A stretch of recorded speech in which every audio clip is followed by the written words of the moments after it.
Hello, everyone, and welcome to the finals of the MMOCircles tournament, featuring two ICL teams. We have ThICc versus Extra Thick. Are we looking forward to today's game, guys?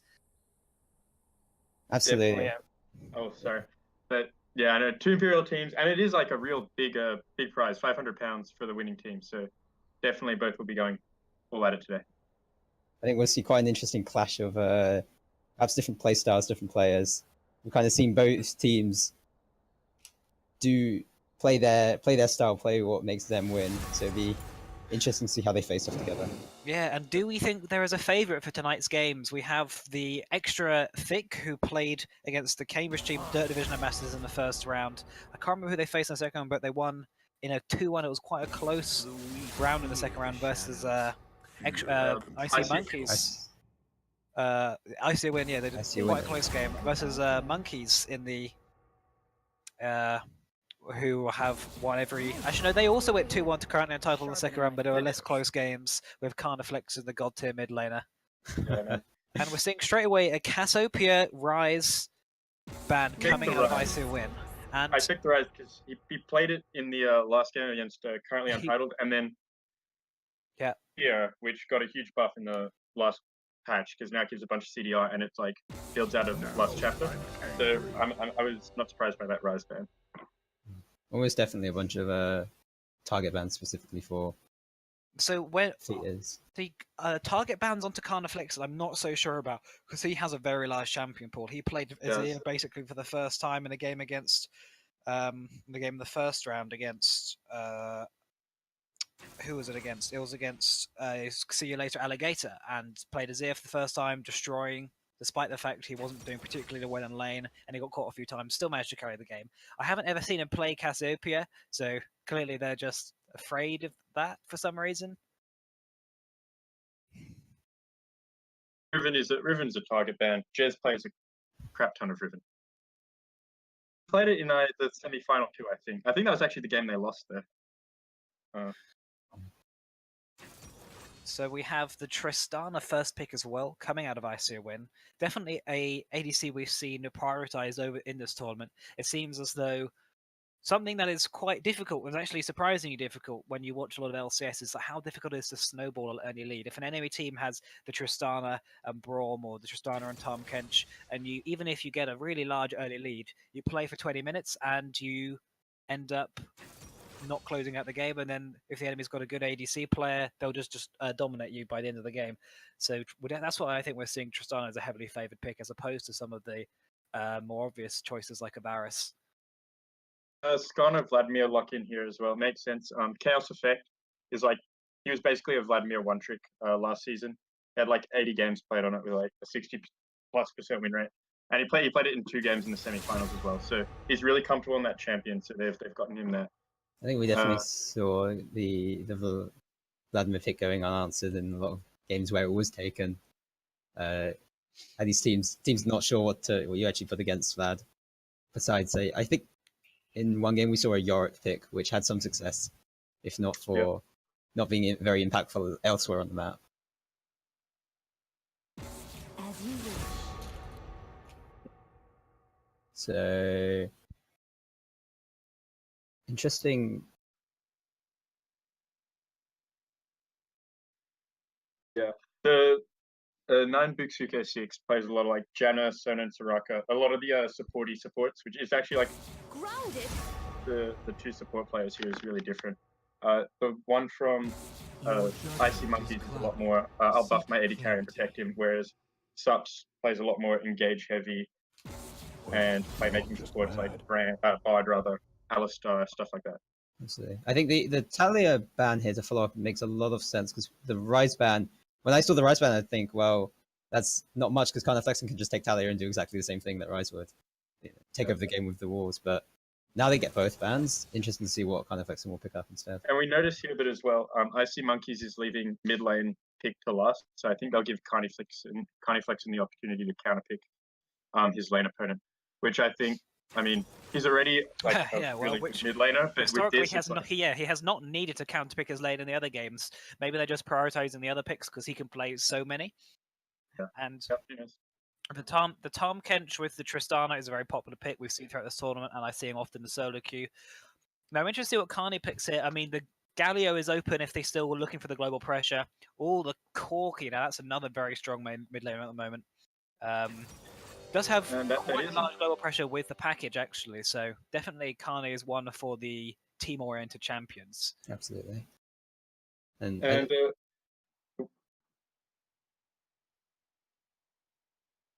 see, also returning to a pretty comfortable champion for Sejuani. But the Tamkesh counter pick here is very nicely placed for extra thick, because the Varus Sejuani ultimate engages is really like the power of Icy Monkey's mid game here. But Tamkench can almost negate it entirely, given his positioning is strong enough.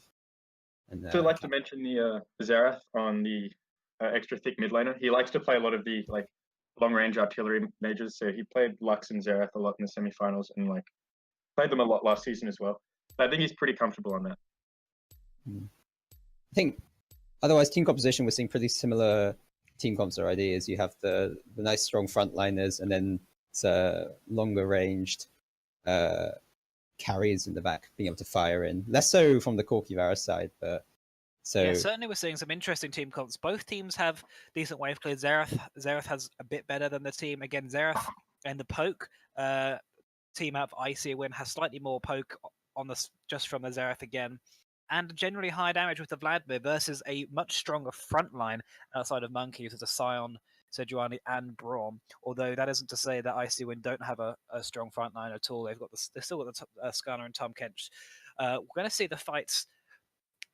I would have actually picked the Trist on for Monkeys with that full tank lineup, the Varus and Corki as the only sources of damage. That's a lot of magic. That's a lot of attack damage you're going to have there. Scion, Sejuani, and Braum are not going to be doing a whole lot. Extra thick first pick Tristana. I think that's what they did. Yeah, there, right? Yes, they did pick first pick Tristana, but then I'm saying, given that they first picked Tristana, I wouldn't have gone with such a tank-heavy lineup because you're gonna have to fight your way through the Tom Kench and Skarner front line with basically 2 AD carries. Now that's going to be difficult if they just stack armor. It's a bit easier if you have a hyper carry such as the Tristana to deal the tons of damage that you need. But I'm going to think they're going to struggle if they get to the late game here. Whereas Corki, though, at least they output a good mix of damage, which can be a lot harder to itemize against. And Skarner and both Skarner and Tamkench have to build more utility oriented, because Skarner might need something like a Righteous Glory, Tamkench might want something like a Knight's Vow. So they're not pure tanks in the same way a big Maokai will get in your face and actually take damage. Yeah, that's true. They do have a smaller front line, but again, the higher poke and the higher damage. Definitely, I think they're going to have the edge in the mid-game skirmishes. But again, with this, I'm finding the team comps the Xerath very good for poking. Skarner and Vladimir, not the kind of siege champions.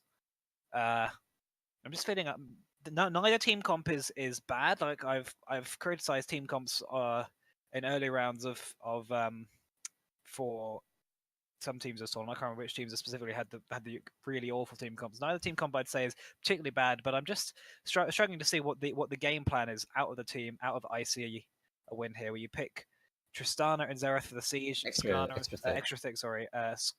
Skarner and Vladimir, not really siege champions, but with the Xerath and Tristana. If I'm going to pick Xerath, if I'm picking Xerath and Tristana and Tom Kench, that's to me signals a disengage kind of comp. In the top, I go something more along the lines of, or at least for the jungle anyway, I'm going to go something more along the lines of Maokai, just so I can get that ult out to run away, as opposed to Skarner, whose sole job is to drag someone in. Drag someone towards you, yeah. Speaking of that, I'm not sure if Connie Flexton did this on purpose, but he's gone a mid laner, like one of the few mid laners that it doesn't feel really bad to build Mercurial Scimitar on. Because you actually want to build AD on Corki, and that's good against Skarner. Like, there's very few mid laners where you can build something that can get rid of cleanse and not feel really bad about it. Yeah, that's a really solid point. Yeah, and that's a very good point. I think it's a fair questioning of what is the teamfight aim of extra thick's composition. But you can see the front to back working, as in you've got a very obvious backline front line. Maybe they have to choose their fights quite carefully. With Skarner, fight around those lovely spires, fight around the Baron or a Dragon. They could have a lot of success, especially with Vladimir.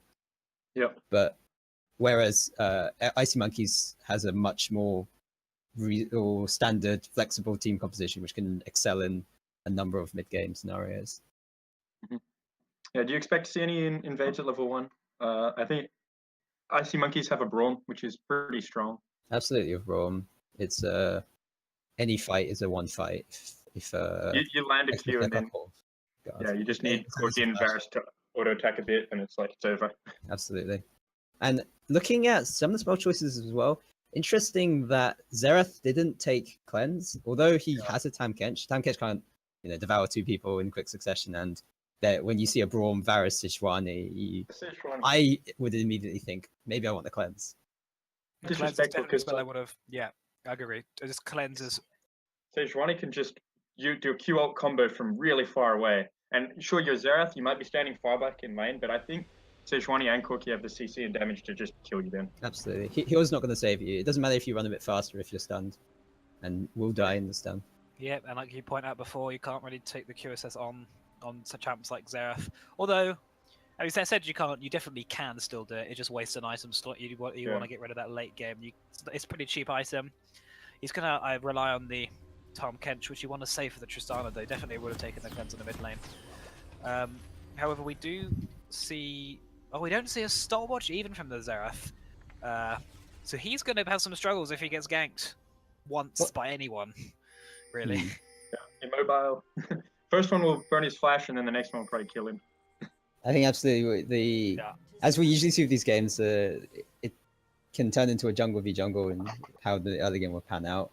And if we can expect from how Icy Monkeys usually sense their win condition and play towards it, that this Xerath will likely face a lot of attention as a mobile squishy mage. It looks like a pretty standard level 1. Yeah, unfortunately, no level 1s engagers, which I always like to see in these games. But the level 1 dance party, always exciting. Level 1 dance party, but they're dancing just by themselves. They're not even dancing with each other.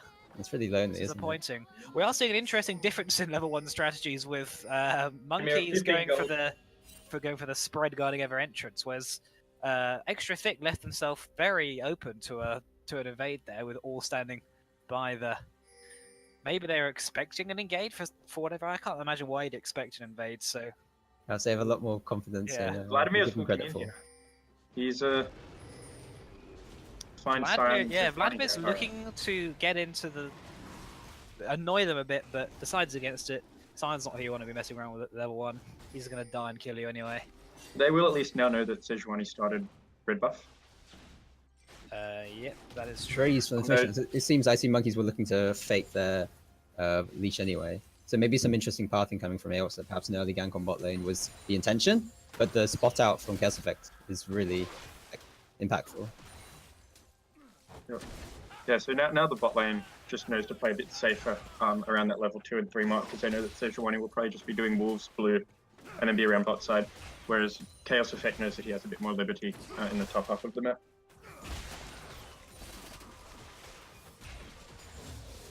Few early trades coming from bot lane, and level 2 engage is attempted by Kartire. Can't quite get on. Tom Kench is not ready to eat someone just yet. So they do get the push in though. And I believe this Tom Kench Braum matchup can be quite rough for the Braum in bot lane. Tom Kench a good tank bullier, always threatening to devour you if you get a little too close. Yep. And Skarner invading the topside jungle, the red team. So they're fully aware of Aox's pathing. At least we can hope so. If you're paying attention to the minimap, you could actually tell that the Skarner's there, I believe, because if you look at this spire really closely, you'll see that it turned from red to blue when he captured it. But right. That's really hard. I can't do it myself. You have to just be like paying so much attention to the map. Right. And like Rek'Sai and her tunnels, you can see when one's Now, you can if you see look when at- they're there, and you can see when If they're you gone. look at Sejuani on the map right now, she's looking to go. There's no ward in the Tribush on the bot side of Extra Thick, and it looks like she may try and go for some AX is coming from the back. I think they've now noticed, though, Kartai's going to jump away. The flash comes straight off the Zeraf. The Great Braum spin, yeah. has his procs, and that's a nice, easy first blood for the Sejuani.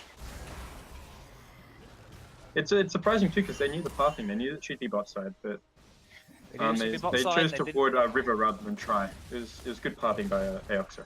Certainly But is. it really shouldn't be a surprise. And they had another check because Skarner moves into the top side jungle, sees the Raptor camp is up. You know, oh, Aox isn't here. I guess he's, you know, mirrored and invaded my side of the jungle. But definitely not tracking well enough to spot out what was quite telegraphed in a way from the early pathing.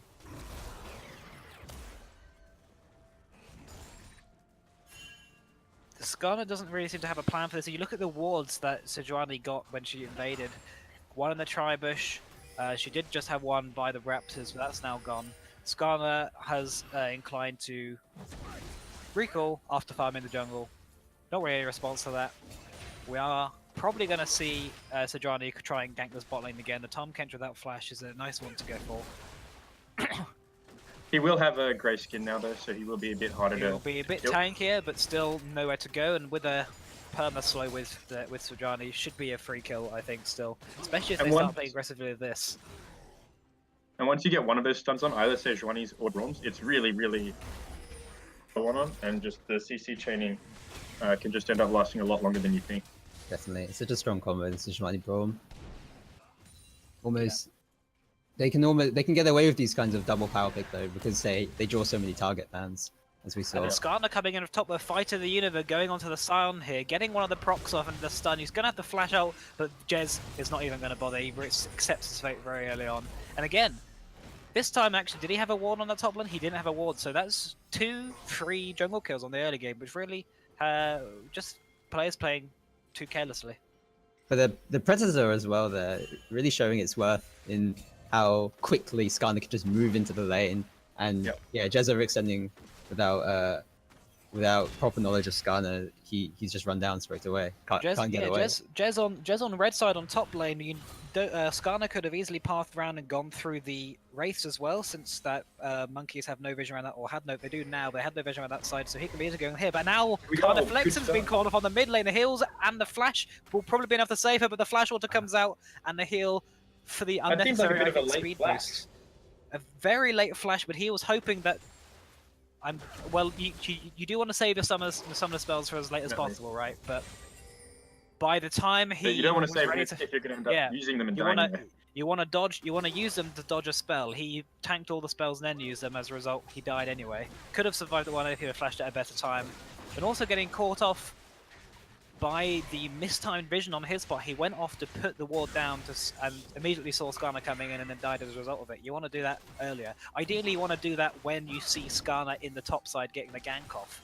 At the very least, when you see where the jungler is, that's when you go to ward. You don't want to just do it at random. And Skarner is now level 6. He's just recalled, so he might look for he's still got his flash up despite the top lane gank, so he's probably going to be looking to make some plays soon. And it's interesting because Skarner's best ganks are on top or mid, and as we've seen so far, he's identified where the easiest place is for him to gank.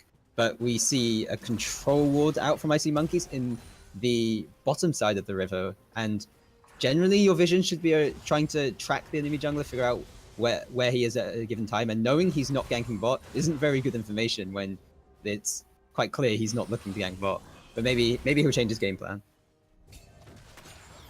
Another control ward comes out from Icy Monkeys, so who are generally strong with their warding game. So Icy Monkeys certainly have been very strong with their vision control all tournament. They don't get that much in the very early game.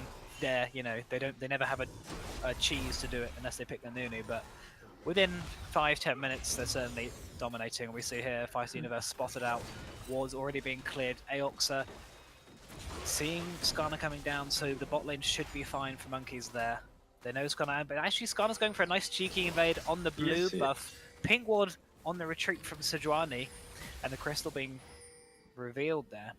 but the bot lane's been closing in straight It's away. also This is heading probably down, a looks bad idea from Fight of the Universe. They're going straight towards the kind of Flexer, but Silo also is TP. coming in. The Brawn Press is coming off, and the flash from Sajani. That's a kill from the great presence of mind from the Scion there. Immediately looking down. As soon as you looked at the minimap, as soon as Sajani walks into the, as soon as the Skarner walks into the blue, if you see Scion heading down from top lane, ulting immediately, giving zero chance for a reaction out of extra thick. Very nicely played. He was kind of in the right place at the right time as well. He'd gone down into the river to get the Skarner Spire, and then so he's already halfway down to mid, and then once the fight Oh, and broke out, ThICc heading a bit too far out there as he walks forward to see what's happening on, and then they just bounce over the wall with the plant. The red buff should be enough to slow him down. The grey health, again, is not even going to be as proc because of the stun, but in the meantime, we see the result of the loss of CS as Jez is going down to the Vladimir with the nice flash explosion of blood, whatever the ability is called. Yeah, going in there. Thought he could do something, but in fact, the 1v1 was handled without him, and we're seeing just the effect that leaving the lane, even for a small amount of time, happens on a matchup like Vlad versus Scion. As soon as he walks back to the lane, the health and the ult that he has lost is too much for him. it's evened up now, and the gold is really similar as well, only 300. Oh, but we do see Corki running down here. There is vision for Kartire, so I'm not sure, but the package is available, but he jumps just about over the Valkyrie and manages to escape. So kind of Flexen not quite able to get that kill off. That was good map awareness from Kartire. If he'd have waited a second later, that probably would have been a dead Tristana, or at least someone that's been burnt on the Tristana.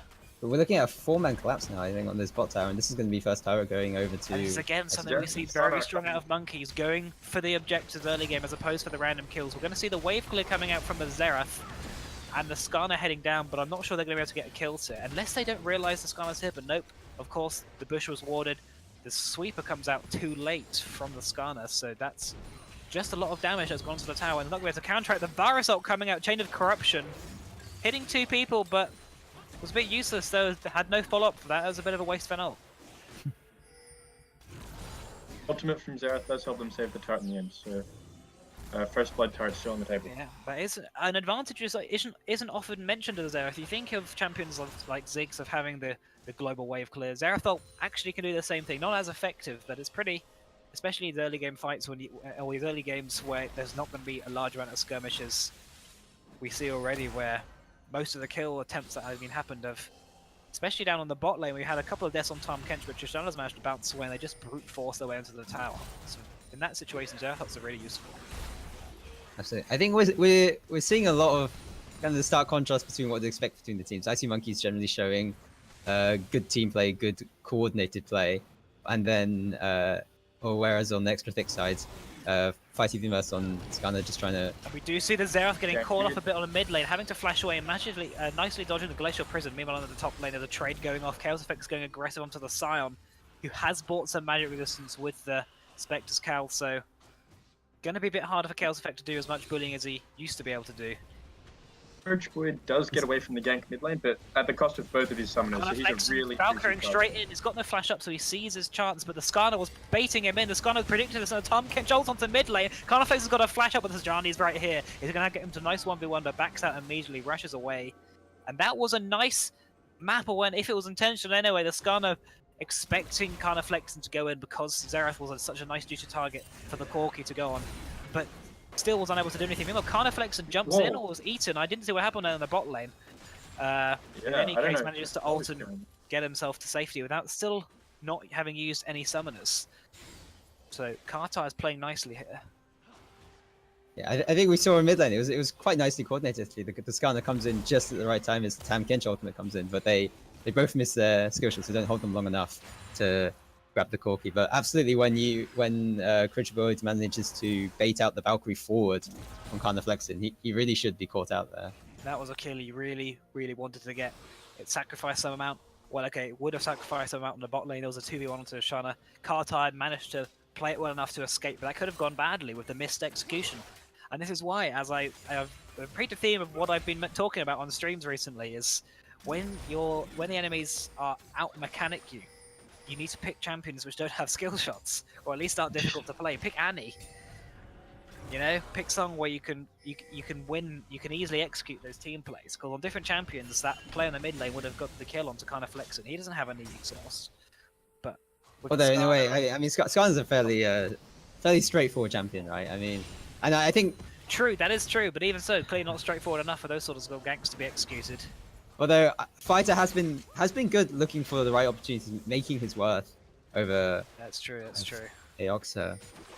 I'm going to look in the middle lane again. The 25 CS difference between Xerath and Corki, despite Corki having that early death and Xerath being fine, seeing Carniflexion's dominance coming through again, and it's really been difficult for all the teams to deal with, especially when I was playing against Carniflexion. That is not an easy mid laner to out CS. 138 in 13 minutes is impressive, especially with the death. Has done a good job of counter jungling the Sejuani though, and he is a bit over 20 CS up over her. So you didn't invades Raptors a few times. I think you took Grump once. But yeah. And the goal currently is dead even between the two teams. Neither team getting an advantage, with the exception of the dragon that was taken as a result of the or as a result of the mistaken invade by Skarner. So we do, like you say, Skarner's been doing some nice invades onto the jungle, getting some farm for himself, but it did He's cost on the dragon. Corki. I think he's looking for something. We're looking for the mid lane though. The package comes out with the Valkyrie. This is one dead Xerath, but as the summoners missed there, the Braum coming out from the bottom, and the Braum passive is propped to kill the Xerath. No summoners up, like you say, and that is a free kill. That is the problem you have with Xerath against the Corki, against the Sejuani. You don't take cleanse, burn flash once, dead second time. We do have to question how you do get caught by a package. I mean, again, it's a very telegraphed. Although extra thick. Time Kensho onto the bottom. See the bot lane, the Tom Kench is coming down, the Skarner ult comes. The Tristana's going to have 1, 2, 3 autos, and that's going to all these kills. There's not really been any fights so far, is what I've noticed. It's just been picks, pick after pick. That's true, and that's a mean combo as well. Oh, are we going to have a continuation here? They might try and brute force down this tower, as Icy Monkeys did try and do to them earlier in the game, but it looks like they're just trying to distract them from the dragon. Yeah, Skarner's soloing the dragon, but Sejuani's looking to engage onto the Skarner there. It's getting to a nice 1v1 without any backup. Both teams are running straight towards him. The TP's coming out. The Corki's fighting in the bot time coming. The Tahm-Kench is eating the Braum and is spinning back towards the dragon. Meanwhile, there's the kill coming down onto the Skarner. Xerath walking way too close, and the Psylocke comes straight in, and that is a free kill onto the Xerath again. Meanwhile, the bot lane of Extra Thick, or the Vladimir and the Tristana and the Tahm-Kench looking a bit lost. Vladimir teleport came in so late and in completely the wrong place. If you're looking to start a dragon fight down there, you better make sure your top lane is ready to roam down, because you need to expect Jez will do exactly that if you try. They'll be able to get mid turret off of this actually. So first turret will go to Monkeys, but just not on the turret we thought it might be. This looks like Vladimir's able to repel them actually. My bad, he gets the wave clear off. Yeah, the strength on Vladimir is really showing off in this champion's. Chaos Effects needs to be able to output so much pressure, except for the teleport. Where he is, he applies plenty of pressure. Pricey Monkeys to deal with. And also to mention, it's really beneficial for Extra Thick to have gotten a kill over to their Tristana, because although they had early strength on Skarner, on Vladimir, not so much Xerath because of the CS deficit, it's nice to have your front line strong, but in the end, you won't win any fights unless your carries are strong enough with the Extra Thick's composition. So hopefully that Tristana strength will be enough to push them through.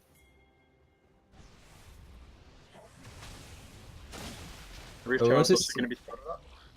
Okay. Top lane, but I think Vladimir is going to come and stop it. He's 3 levels up on the Sejuani, so she just has to. Oh, so with this fire, it's gonna has pretty easy time to get it. Does look like they're closing in. The Psylocke's coming out. The Xerath is once again out of position, but this time does have flash up, but Carniflex is expecting it. Valkyrie's a little nice dodge and a stun. Jumping forward, the bomb's coming out. The rocket comes out, which is enough, but the Skarner's not having any of it as he chases Sejuani, who's going to dash away. The Tahm-Kench flashes in. Is it going to be enough to be able to eat anyone? Carniflex is continuously poking with the rockets there. The grey health is enough to keep him alive for now, but he doesn't get the eat off. The Vladimir's going in a very late combo. This is very nice peel out of Monkeys even, as the dive comes back in. The counter-attack coming straight out. Proto Belt being used to get the Vladimir away to safely, and that was a very overly aggressive counter-attack from Extra Thick, getting them killed. I think, again, Xerath being caught like a deer in the headlights. With this no mobility mage, you can't afford those kinds of positioning mistakes. when you're up against a Sion or a Sejuani or a Varus, like they will ultimate towards you and they will kill you, and with a very good side step from Counterflexing to secure it. But you can't if you're going to pick an mobile mage, you need to know how to position against a coordinated team. Yeah, and there's a question of knowing how to position, and also a question of whether it's possible to be positioned. When you have the situation with the Sion Sejuani, but also the Valkyrie, you saw he was kind of expecting the Sion ult to come through, flashes away with plenty of time to spare, then the Valkyrie just cuts him off instantly, getting the kill. This is the problem of really picking. Nice yeah, point blank sidestep by Counterflexing on the stun. Yeah, a great sidestep of the stun by Counterflexing. Absolutely. And we see IC Monkeys really know how to play to their win condition. They really know how to use their strong mid game, whereas we really feel Extra ThICc, the less experienced team perhaps, are more just trying to look for the right opportunity, moving around, playing a lot more reactionary, just trying to seize any opportunity that comes their way. And that's really what will lose you against a comp which is so strong mid game as the one with Varus, Corki, Sejuani, and Sion. It's they will win every single fight because they can take all the fights they want if you're not prepared. And we see the gap in the mid lane is just growing and growing. There's a 60 CS difference now. The Corki has 2 kills, 3 assists. The Counterflexing is going to be even more and more terrifying as the game goes on as well. And we can look at the item payoff because Corki's about going to his second item soon. The Varus already has a Rage Blade with 10 Power Spike, and meanwhile the Tristana is yet to complete even one crit item. They really need to stall and avoid losing more in these fights. We have the wave clear for it on Xerath at least to stall for a little bit. Absolutely. It's whether Extra ThICc can notice, oh, why are we losing? Or, oh, wait, how can we actually win this game? As opposed to, you know, how do we stop losing? Or, wait, maybe we should go fight at Herald this time, and then, or at Baron this time, and then they get caught by the same Sion ult. Yeah, and you touched on the lack of, the focus on reactionary plays that Extra ThICc are going for. But actually, the last fight was a proactive play by their part. They did go for the Herald, and they thought it'd be a good idea, and they just hadn't set up well enough for it versus the mobility of Extra Monkeys, and that's something that teams often don't consider enough. And in fact, we didn't really notice in the champ side that actually the mobility of Monkeys is much higher. The Sejuani has a dash, the Corgi has the package as well as the regular Valkyrie, the Sion ult, versus the top 3 players from Extra ThICc have no way of getting over walls or anything. The most you have are the Vladimir pool, and now we can see the vision control and domination coming in as they just putting their way into the bottom half of the jungle, looking, I think, to siege this, or to get a split going on this bottom mid, and just going to pick someone off when they overstep. I think we're going to see a next hill coming in around the red buff, around that sort of area as they out-rotate. Yeah, I think Varus is pathing upwards for a... Oh, that's flank. true. Varus is getting into the top lane. Chaos Effect is having a really hard time against the Sign of the 1v1 anyway. The Chain of Corruption was nicely dodged out by the pull, but it's not enough. The Tom Ketchup coming in very late here, but the Right of the Arcane is going to be doing a lot of damage here, but Sejuani is looking from the side. Is it going to be enough? The Skarner ult comes out as he flashes. Tom Ketchup's going to hope to eat the Varus, and he doesn't have any summoners to get out of that. Sejuani coming over at the last second, not enough to escape. Not enough to help anyone escape this. So that is a nice counter kill. That's all. It's, you know, it's never harmful, but at the same time, it's a lot of time and a lot of resources on that kill, and they're not going to get anything out of it. It's somewhat amusing how each fight plays out kind of similarly. Like Extra ThICc actually mechanically get the outplay in a way. Like X actually fails his dash over the wall, and NH3 manages to ult into a Vladimir pool, and but it doesn't matter because the call was so much better. And this is like what really matters in competitive. Although I would actually criticize the call from IC Monkeys though. We see Varus go pathing over the top, and they did get the kill, as opposed to all the vision control they had set up around bot. They had pressure heavily in the bottom and top. What I would have done there is left the top lane there to get the split push pressure on to force Flammo to recall, or to force someone to go and assist him to stop the tower going down on top, and just trying to pick someone off in the bot lane with the Varus ult, as opposed to getting the random kill on top that didn't even work out beyond that one kill. Although now getting the Rift Herald on top. Able to actually convert this turret. Doesn't look like it. Just done it with static shoot. We'll have enough wave clear to protect it. Well, there is a 2v1 set up. 2v1 in the bot lane as Varus and the Vladimir are going at it, but Corki's come right down. The flash coming out though, is it going to be enough to kill them? The Varus, not even close. Vladimir's not even close to doing enough damage because the Varus has the Wit's End, giving that MR to survive the Vladimir one-shot. Wit's End plus a Negatron Cloak. Wix, Man, yes, would you- no Magic Mantle even, yeah, but the... I have to believe that's going to go into a QSS. That's going to go, certainly going to go into the QSS, and a lot of magic resist though coming out, and the Death Bush is avoided by the Top Kench in this instance. Or not, he's going to walk straight back into the, he's going to get hit by the ults and flash away. That was a trap waiting to happen there, as Fight of the Universe on the Skarner is going to get collapsed in on, they're going to bully down this tower, but does seem that the rest of Extra Thick is there in time.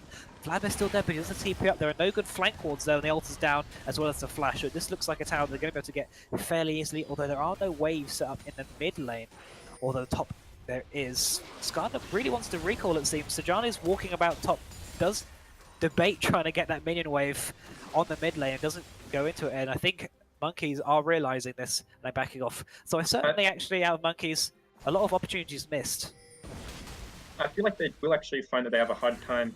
Either they've gotten kills beforehand or they have Baron. Because with Static Shift Tristana and Xerath wave clear, it's really hard to get a big wave and actually siege down a turret unless you have the numbers advantage or those buffed up minions. They're absolutely playing very conservatively.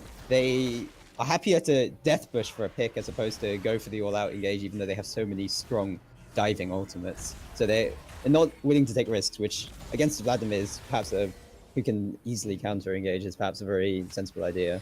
Although he's just picked up the package, we'll see if he does anything with it. In order for Monkeys to win this game, they do not want to let it get too late against the Tristana and Xerath.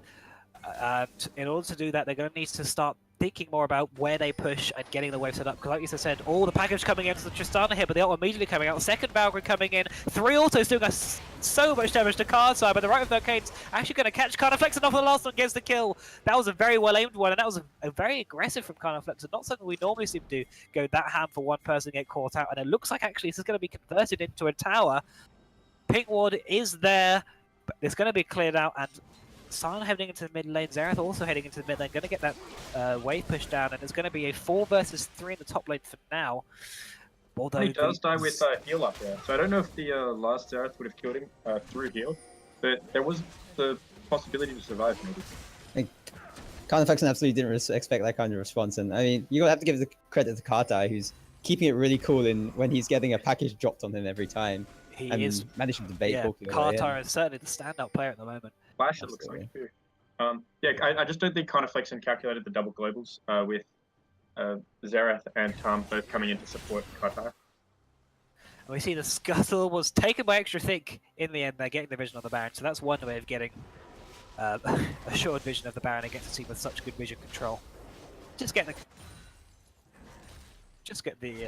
crab there, and we're gonna see in the mid lane there a tremendous amount of gold defense actually. Oh yeah, the Drake is being pinged and started. Doesn't look like Extra Thick have any idea of it, as it just gets killed with no vision at all. They're much more focused on the dragon. Lots of move speed. The 3 Cloud Drakes is huge for Monkeys that's exactly what they wanted. They want these mid and late game rotations. They want to move around the map, make picks, set up sieges, and have the flexibility to make plays around the map and get all that vision that they love. Kartai scaring the Sejuani out of the bush there, jumping on to get her out of the way of that pink ward, and it looks like they're setting up for a siege here. They don't have vision of the Sire, I don't believe.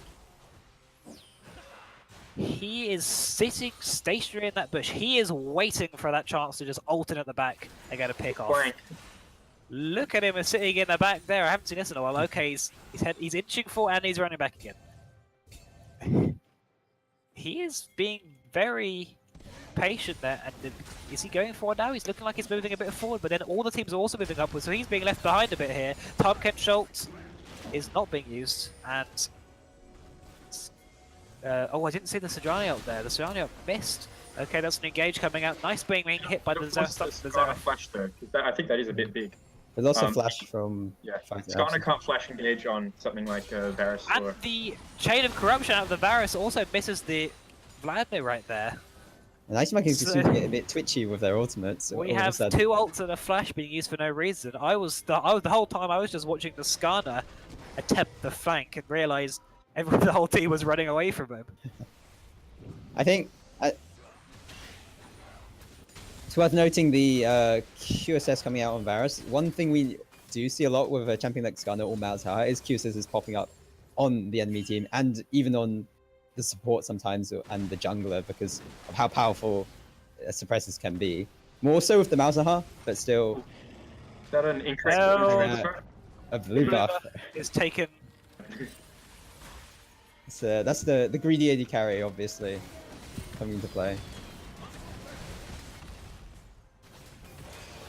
Baron started up by monkeys and it's low. Baron is being started out. The right of the arcane coming out, doing a lot of poke damage, but they get the Baron really, really quickly. The pool coming out onto the Varus here. The Varus is not got any summoners, but the QSS gets rid of the damage at the end. He's going to go straight down there, but ThICc coming in. Is he going to be able to hit? The Varus has no flash up, but he's going to be easy. The Varus is definitely going to go down here to the Stunner. One more hit, two more hits. No, the lifesteal's coming out. This is enough. Valkyrie with all the combat stats are coming out here from the Baron buff, helping them through this. And that is a very nice 5-for-1 team fight. That was not what I expected. I missed the start of that fight because my spectator client lagged. What happened there? It looks like Extra ThICc kind of threw one player at a time at Varus and brought him down to maybe 100 HP and didn't finish it off. I think Kartai being picked off by Karna Flexen as well, maybe just judging his own strength. Yeah, so it dies with the flash and heal. absolutely. The Varus also just survived a lot longer against Vladimir than Chaos Effect might have thought because he was stacking up Wit's End. He's got the QSS, which gives magic resist as well. And you'd normally expect the Vladimir to maybe burst with Ignite the Varus down, but he just survived a lot longer and then ended up staying on low HP the entire time. I just watched the team fight back again, and that Tristana getting absolutely destroyed by Karna Flex at the beginning of that. It's a shame we didn't. I'm not sure we caught that on the stream.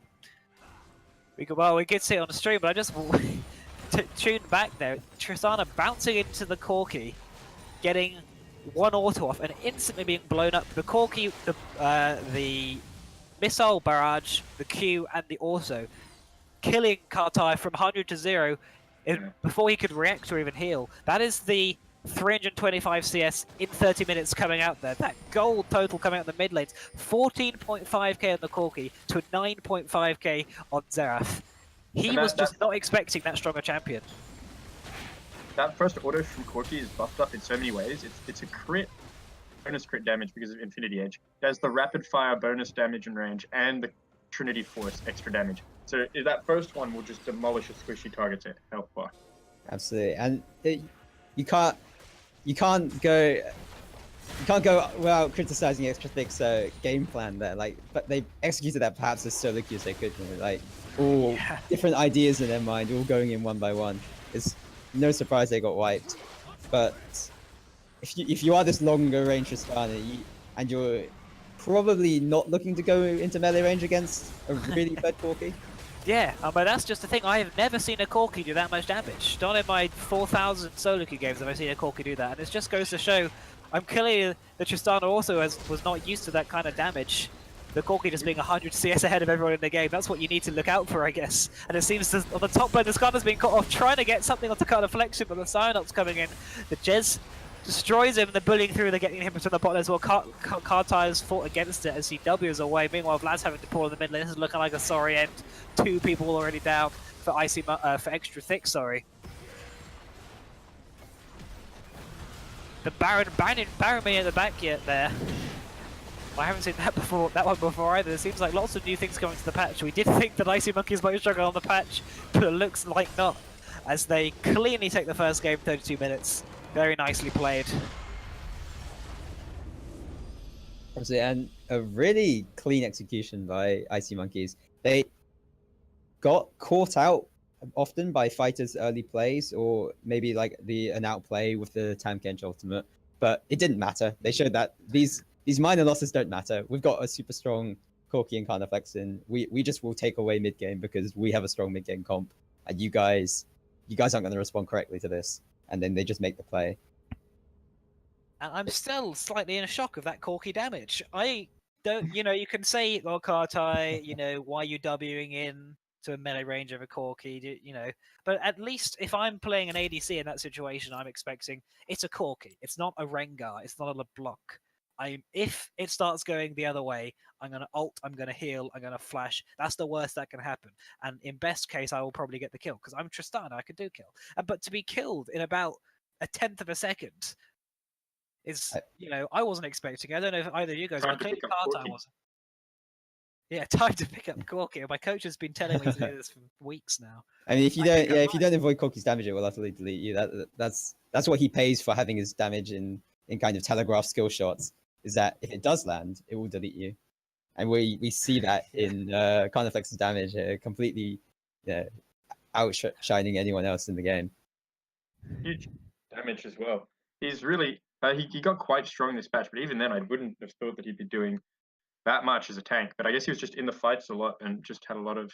Also fighting with Vlad, I guess a lot top. Vlad will regenerate a lot of the health, and there'll be a lot of damage going through there. But still, high I numbers. think we are seeing some inflation due to extended top lane phase, where they would just be trading against each other for a long time. But in terms of team fight damage output, I think Carniflex is definitely showing. He's definitely flexing on extra ThICc here. Yeah. Do you guys expect anything in particular for the next game? What would you say that extra ThICc has to change? I would avoid the temptation to just ban Corki, because we've seen for this game they went for the Talia ban, the Rise ban, the Cass ban, going, well, we're going to shut down this Carniflexen. And he picks Corki, does exactly just as well as or even better. Don't ban Carniflexen. Ban their weaker players that actually you can ban out and snowball at lane, and then just try and avoid Carniflexen. That's what you've got to do to beat them. On the flip side, Carniflexen's so good at turning the map. If you, it was almost looking nice for extra ThICc, especially with the strong Vladimir for Chaos Effect. It's kind of like Carniflexen just tears down the game or tears down any advantage you had before.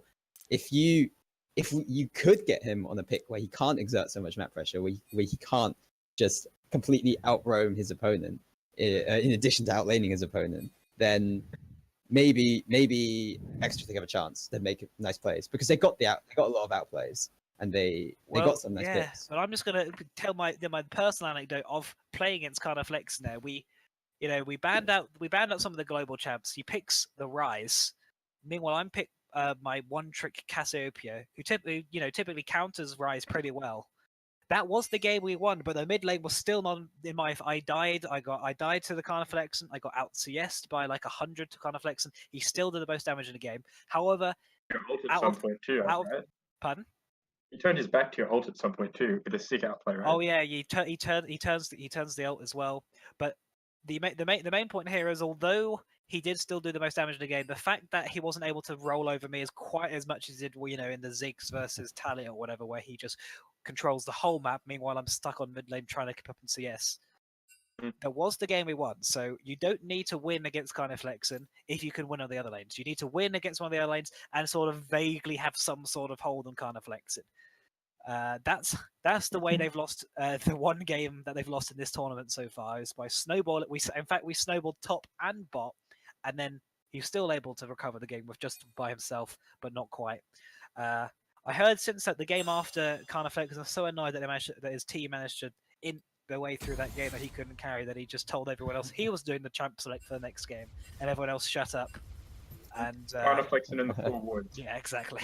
Absolutely. I mean, I think we can credit Carniflexen all we want here, but you got to remember, like, Crouch Void picking Xerath here and is akin to sort of rolling over and saying, "Sure, half the lane, yeah, I'll just try scale. Don't mind me, please.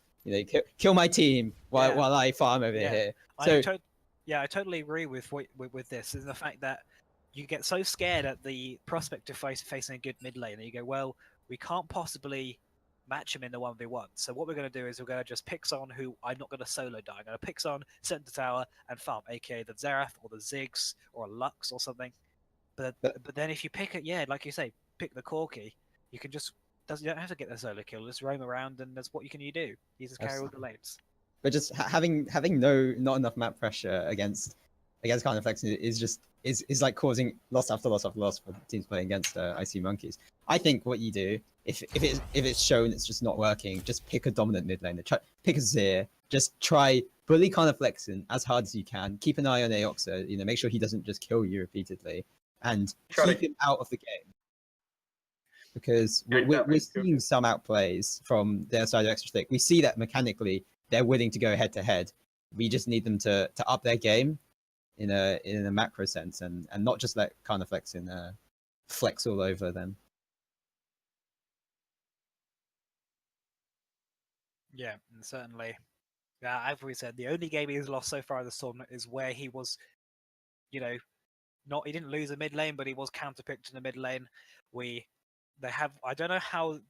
I want to see how they lose some of their new games because they are not 9-0. So clearly, some people have a way. Maybe they have some. Maybe they have other lanes which are dominant enough. Maybe they control Carnifex enough. But I think in this instance, we're going to look towards the strongest performers out of ThICc. We have Kartar in the bot lane. We did have that one mistake onto Carnifex, a forgivable mistake, I think. But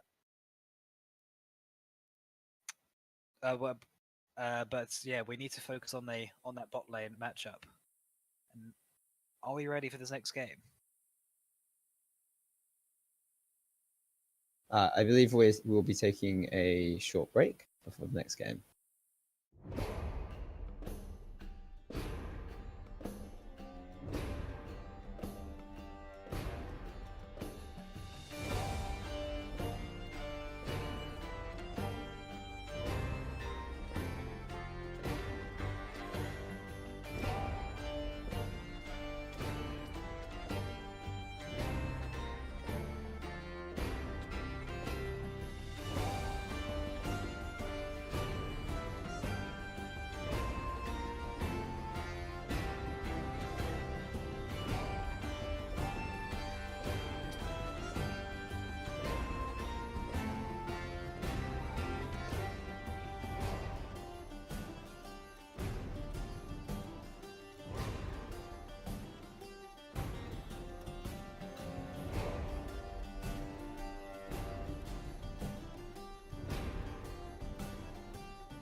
And welcome back. We're into game 2 of MMOCircles finals tournament with a £500 prize money. Straight into champions here. Game 1 did go to Icy Monkeys. We're seeing straight away the Kane ban coming out. Interesting choice. The Icy Monkey's now on blue side and Extra Thick on red side. And we do see the Rise ban again, so they are quite scared to let Carnifexen over onto that. I know we talked about maybe it's not worth banning him out, but I do think the Rise is a good call, especially seeing as Carnifexen has played a lot of that champion, and also because of the tier of the Goddess buffs recently. I think, and there aren't too many champions who can output huge amounts of AoE damage in the mid game and have really strong roaming presence. We like Rise, Tilly, or Corki, but besides those 3 power picks we're seeing Carnifexen on, hopefully, I suppose Extra Thick are hoping they don't have to fear too much more. And the Scion immediately onto mid lane, onto the top lane ban. I think that's a very good one because he's so much stronger than most top laners. I think Chaos Effect definitely he had strength, but maybe he thought he could do even better against Jez if he bans out the Scion, because the Scion is so strong. A good wall against. And the Sejuani as well. I mean, we did see a lot in the last game of, especially as Zareth getting picked off by these annoying globals or the annoying unavoidable stuns without any decent way of escaping them. So taking those away. We did see a few Hoping for the Zac ban. ultimates. Oh, and the Zac locked in. Here we are, Zac. Yeah. Yeah, well, that's always the risk if you don't ban the Zac in the early phase when you ban good- Sejuani. We know that Crutchboyd likes to play artillery mid laners. At least from my experience playing against him, he played Lux, and Xerath, both of which have low mobility and long range. But Zac gets around the long range by having even longer range engage, and so he's really strong against those types of champions. I'd like to see Crutchboyd move past these artillery picks too. Exert more pressure on the map. Skarner lock in from another Skarner, but not much else other than that, I think. I see. So they'll be returning to the Skarner pick, which was we saw a nice gank with the Predator. Hopefully, maybe against Zac he can have some more Predator impact. Playing well, so we'll see if he can keep that up this game. Yeah. So the thing about Skarner is that when you get late game, it just feels bad because people tend to be able to build like answers to your ultimate. But we'll see if they're able to make plays in the mid game and snowball their lanes with it. And Tristana lock in again from Extra Thick, definitely liking that pick.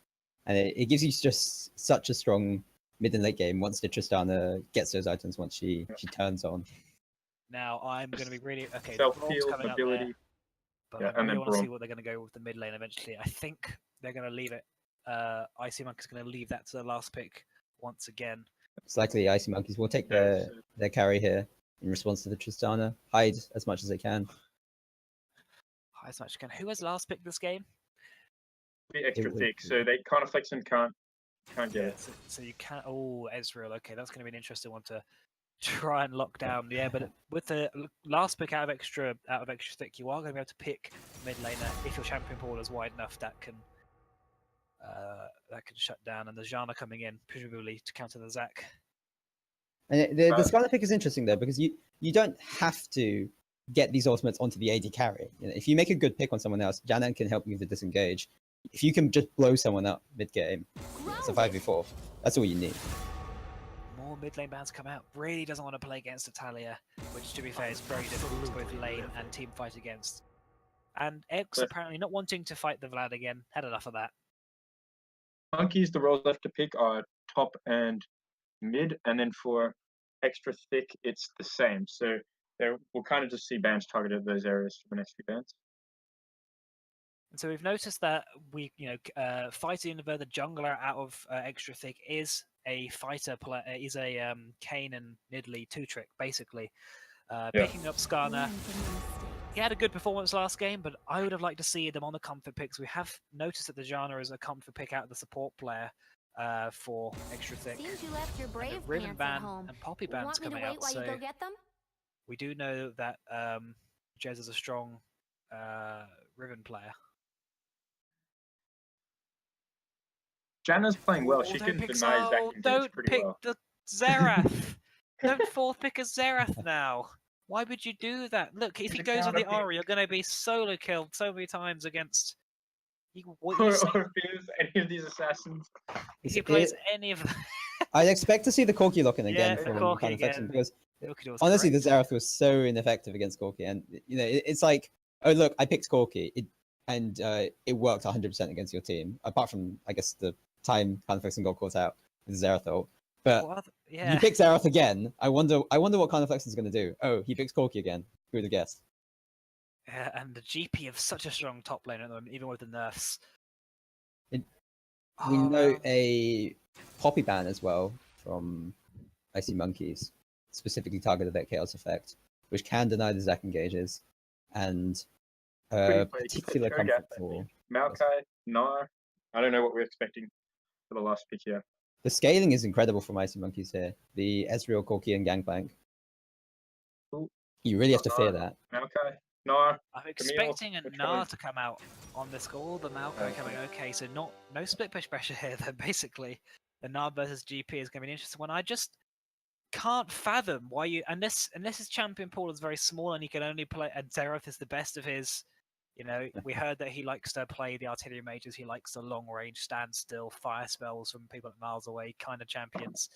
And maybe Xerath's the best of the lot. Although even in this situation, based on how he did Corki against Corki last game, he wants something with more CC, maybe an Anivia, something that can stop them getting on you quite as easily. But the crux of the last game was the Corki destroying everyone. The Corki was so strong that every time you try to make a calculate, if Corki is there, you will lose. This is the trouble that we saw. The fact that they lost the team fight so convincingly when they were looking okay for the rest of the game and immediately losing the whole game straight after the team fight was just down to the Karna Flex and being strong. And you pick exactly the same thing. You don't even pick a jungler that can defeat them more easily in the early game with the Skarner. You pick exactly the same mid jungle combo, and versus arguably even harder to fight Corki and Zac as opposed to the Sejuani. There's actually a lot more annoying for Xerath to deal with because there's no way you're getting out with his jump. I'm not a fan of this. We said Xerath would have trouble because Sejuani has long range engage that's hard to avoid as a immobile mid laner. Zac. Same thing. Yeah, sure. Yeah. Ban Sejuani. Aoxa says, "Cool, dude. Like, nice," but like he's going to still be have a pretty tough time with Xerath, I think. And I think if you're so committed to the Xerath pick, okay, ban Zac, let them take Sejuani and just take cleanse, and you're going to have a much nicer time. He doesn't have cleanse he this doesn't game want either. Not been that much this game because it's a Zac who has knockups. True, that's true. You can, He was more effective this game at least. At least it's a more sensible pick, but I think I'd definitely rather go against the Sejuani than a Zac. Like picking any immobile carry into Zac is you're just setting yourself up for such a bad time. But Gangplank, you can like this team is really good at picks. Like you could put an ultimate behind someone, they're slowed, they're mobile, they can't really jump through it, and then the Zac can just get into an easy range and just lock you down forever. Absolutely. I think we see a lot of these picks are falling back on their comforts, I'd imagine, with the Skarner and perhaps the Tristana, definitely the Xerath, and the Janna as well. But in a way, it's okay because we saw the Skarner and Tristana worked in a lot of situations, Xerath less so. But interesting to see how Extra ThICc change up the game, or if they do adapt to what Icy Monkeys do, because Icy Monkeys still have the really strong global pressure from the Gangplank in combination with 4 incredibly strong mid-game champions. So it's not too different of a composition.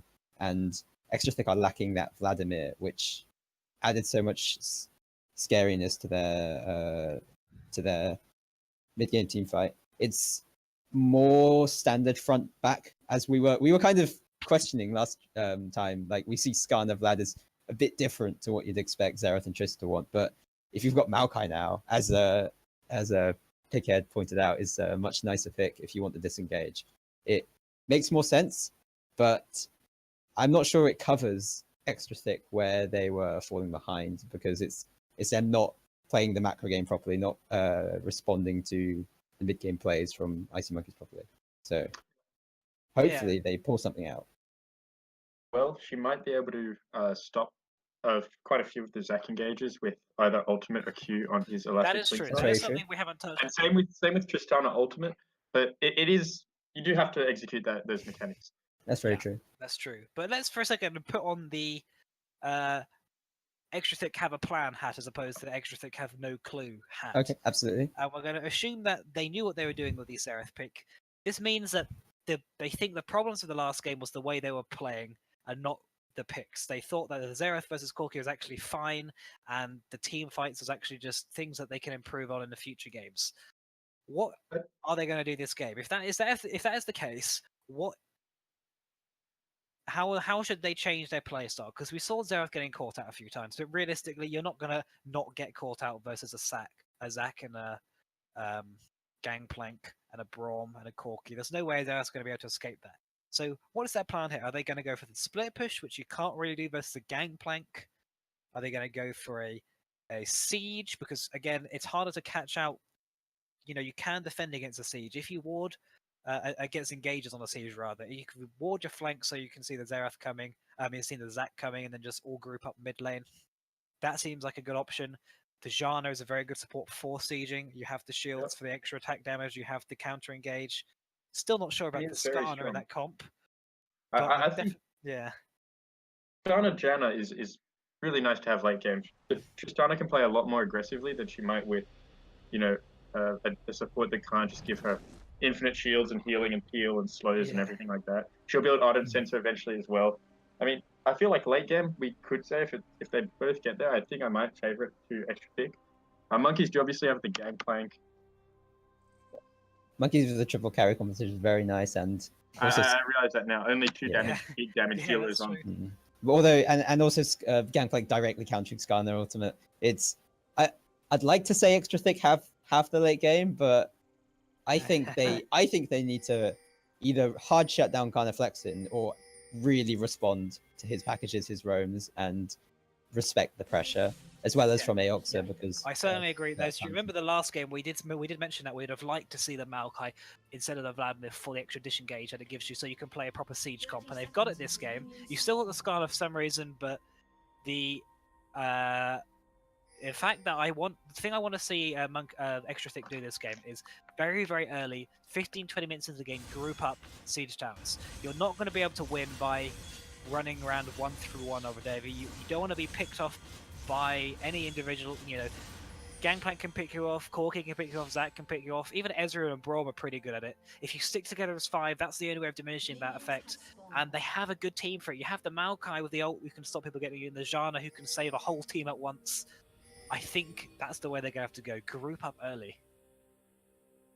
Interesting. Although they're going to naturally be at a grouping disadvantage versus the Gangplank ultimate. Gangplank doesn't have to teleport to apply pressure. It makes such a big difference if he can execute it correctly. And the packages as well. I really think Extra Thick just need to play a lot smarter, basically. Really anticipate what. We can discuss all the theories and whatever, but the upshot is if you don't play smart, no matter what your plan is, you're just going to lose, especially when the enemy mid laner gets 100 PS than you. Absolutely. Actually, Extra Thick, you start top side. I wonder where the Skarner will go here. I think it'll just be Wolves and Blue. The Monkeys did get a ward on it, unlike Extra Thick last game. So we'll see if their bot lane is vulnerable. If they get there before Ezreal gets his E, they might be able to do something. We might see, Fighter pulling off what Aoxa tried last game with the early bottom gank. It does tend to take E level 2 though, so I think that there's not much. Oh, it's Stunline. The engage going down to the bottom lane. Actually, the heal and this should come out to the Jana. It's going to be enough. Kartar's bouncing in. One more, there should be enough. The blow on the E comes off and gets him.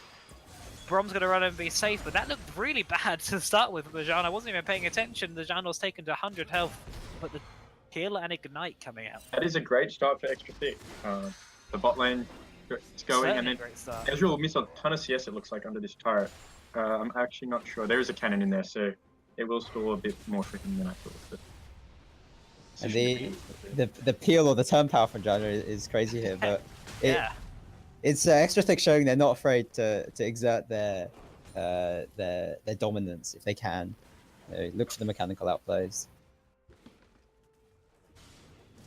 I'd also like to mention, interesting that Crush Beyond Boyd has taken Spellbook this game, as opposed to, I believe it was Arcane Comet last game. Interesting to see what he will swap out his heal for later in the game. Presumably not a cleanse, but maybe a ghost for the team fights. Definitely. He might have also just been taking it for the reduced cooldown on his flash. He did get caught out a few times last game, so maybe he just wished he had flash a bit more than. Absolutely. Yeah, it's always a way of.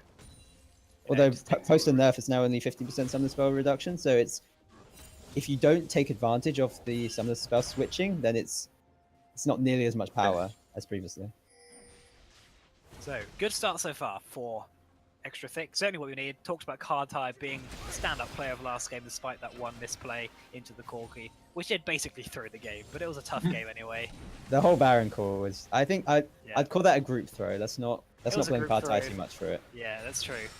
You always seem like if you're carrying the game and you die, even if you carried the game for 40 minutes and then you die at the end, you're still blamed.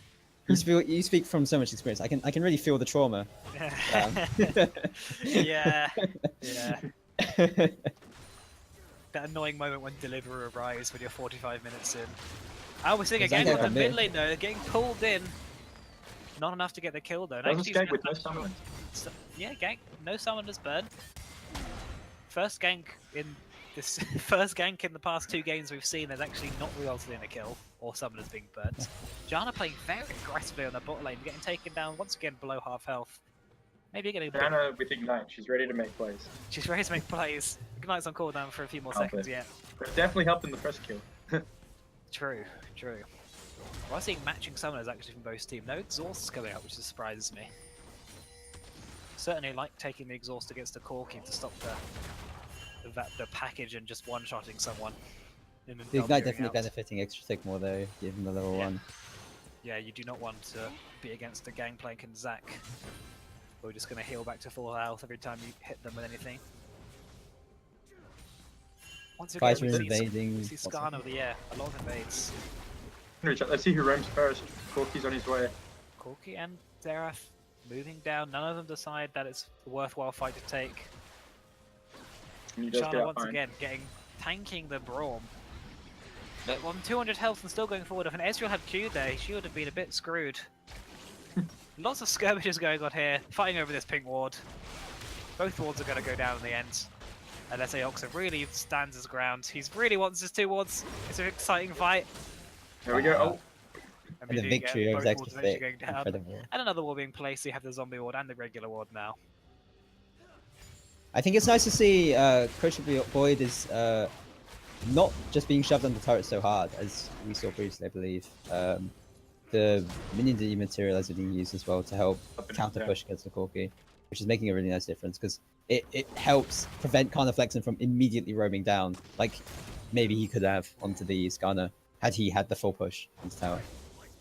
The package is at 8 minutes, I believe, and I think at that point, we'll see if they try to make a Corki package, ThICc ult, and Gangplank ult play somewhere to combine on maybe the bot lane or something. We'll see. I would expect just as much from Icy Monkeys. Very good with their coordinated play.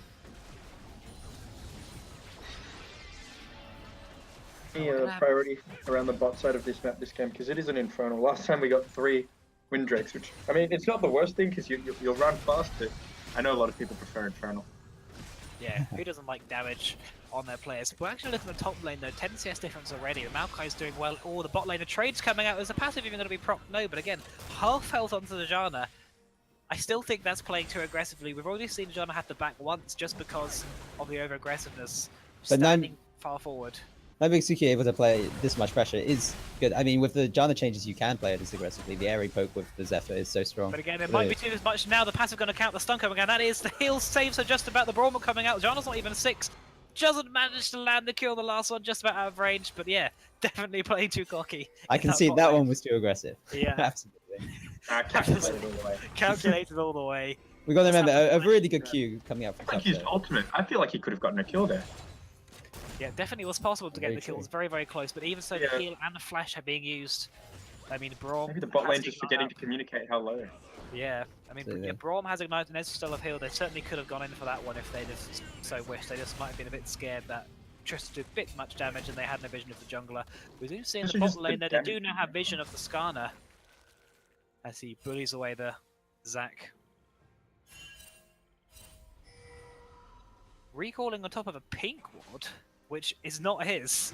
Not entirely sure. Is that an obvious bait? In fact, it's a bait they're biting as Carniflex is Valkyrie away, and I think they're deciding against it because the Xerath is a bit too strong at the moment. They're not going to get the pink ward away. Very interesting decision to recall there. Look at the bot lane as Janna eventually just gets out by Ezreal on the bot. I missed that again. Bit greedy, I guess, to just stay around after you get chunked down to like 40 HP. Especially because going to skirmish in the top lane, but by the jungle, but the Gangplank and Corki closing in on the Skarner. Skarner's going to be caught here. The flash comes out, but to where? The Gangplank is coming around. Doesn't even need it in the end because he doesn't manage to dodge the missile barrage. That was a very interesting play by the Skarner. Fighter absolutely is running completely the wrong way. I mean, I feel like Fighter is trying a little too hard to pick fights, pick skirmishes, which aren't rewarding anything. What was he looking to get there? He wasn't he wasn't going to be dropping any wards. Perhaps he was fighting with the Spire, We're but seeing a 1v1 in the bot lane actually as the ult comes out doing a massive amount of damage. That was a good 300 damage onto the Ezreal there. The W coming in, W he's flash got flash and Carter! heal. What are you doing? Again, trying too hard in there. Meanwhile, in the mid lane, we're going to see maybe a kill kind of flexing with one more right of the Arcane. Actually, the somehow Janna doing about 100 damage with an auto. I'm not entirely sure what that was. Oh, that was the, the Ignite. Just doesn't have a that's just 3-rank Zephyr with the area. Oh, it's Airy, yeah, Airy, that's the one. But now she's getting caught out, but nicely cancelled the dash with the ult there as Xerath coming in to help her. And Janna's looking to actually some more. clean and aggressive play once this game. And we are seeing Kartai. Is that a bit of tilt starting to show on the Kartai though, as the flash W to try and get the last auto onto the Ezreal, who then just promptly heals and runs away. Not much in there. Just to make it rub in the salt, he also auto attacked a minion instead, so it wouldn't have worked anyway. Well, that's NHS should have NH3 should have seen it as only your second minion and not even needed to heal. It's the kind of play you visualize it in your head. You say, "I'm gonna flash, I'm gonna W, just get the auto attack W back out. It'll be clean, I'll be fine." And then that happens, and you're just like, "Oh god, why didn't I just?" And we're seeing it collapse onto this bot lane here. Corki and ZachC running down to the Tribush, which is warded. Are they going to see it enough? Should hopefully bounce away, but that tornado's a bit early there. Not enough to cancel any of the abilities. But the TP comes in and is cancelled, but just in time for them to bounce over the wall again. Meanwhile, they're just going to hop back to mid lane. Xerath? Oh, actually getting onto the Xerath, not just back to mid lane. The flash is just about enough. Skarner's running in. He's going to try for an ult. He's looking that he wants to go in here. Decides not to ult the ZachC, and again running back to safety. And that ZachC's going to be exactly like last game, a really vulnerable target for the next 5 minutes. Actually, a bit shorter. 4 minutes.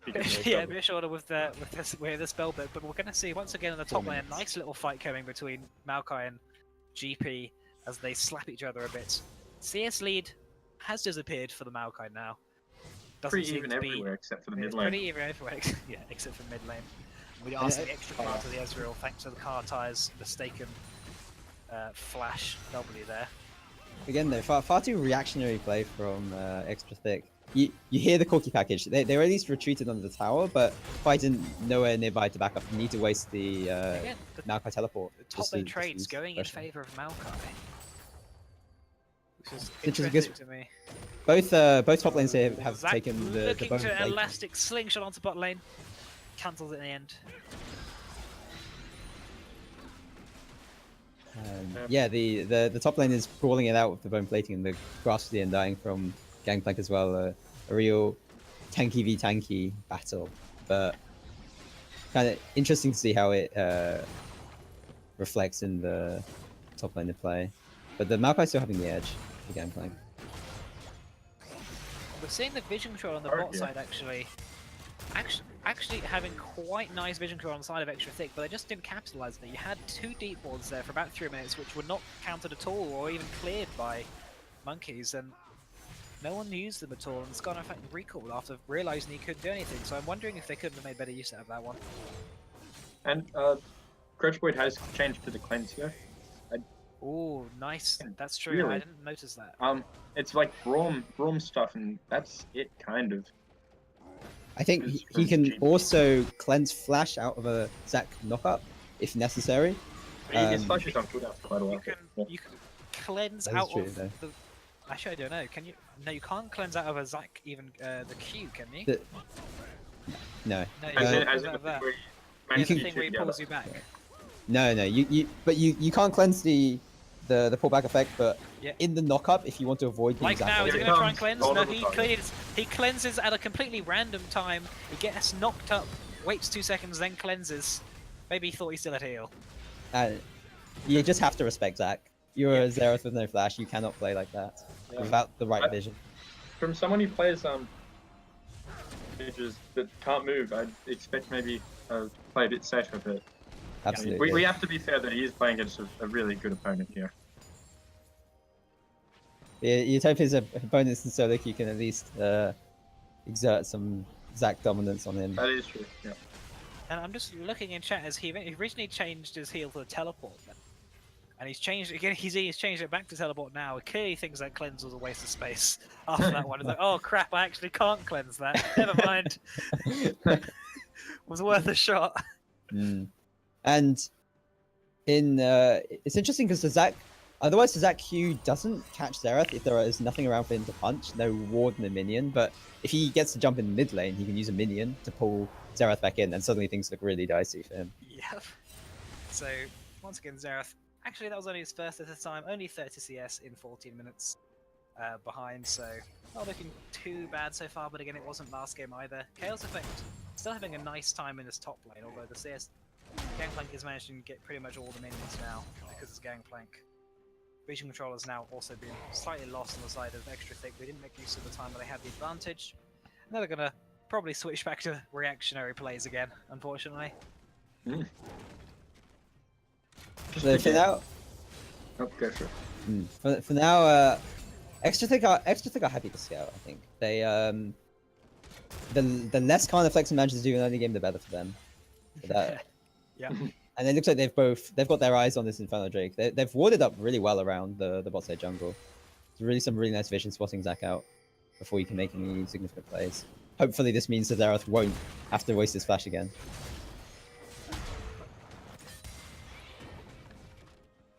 Yeah, so he can't get out.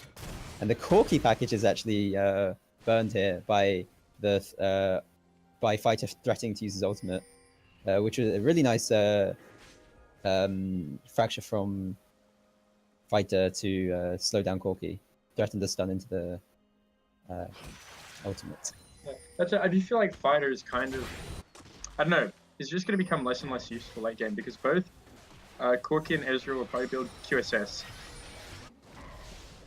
We're seeing a nice fight and then the around other the two blue are buff. tanks. Aox and Fighter, they're getting down that. Who got the blue buff in the end? Fighter did manage to smite it away, but it seems that monkeys are starting the dragon.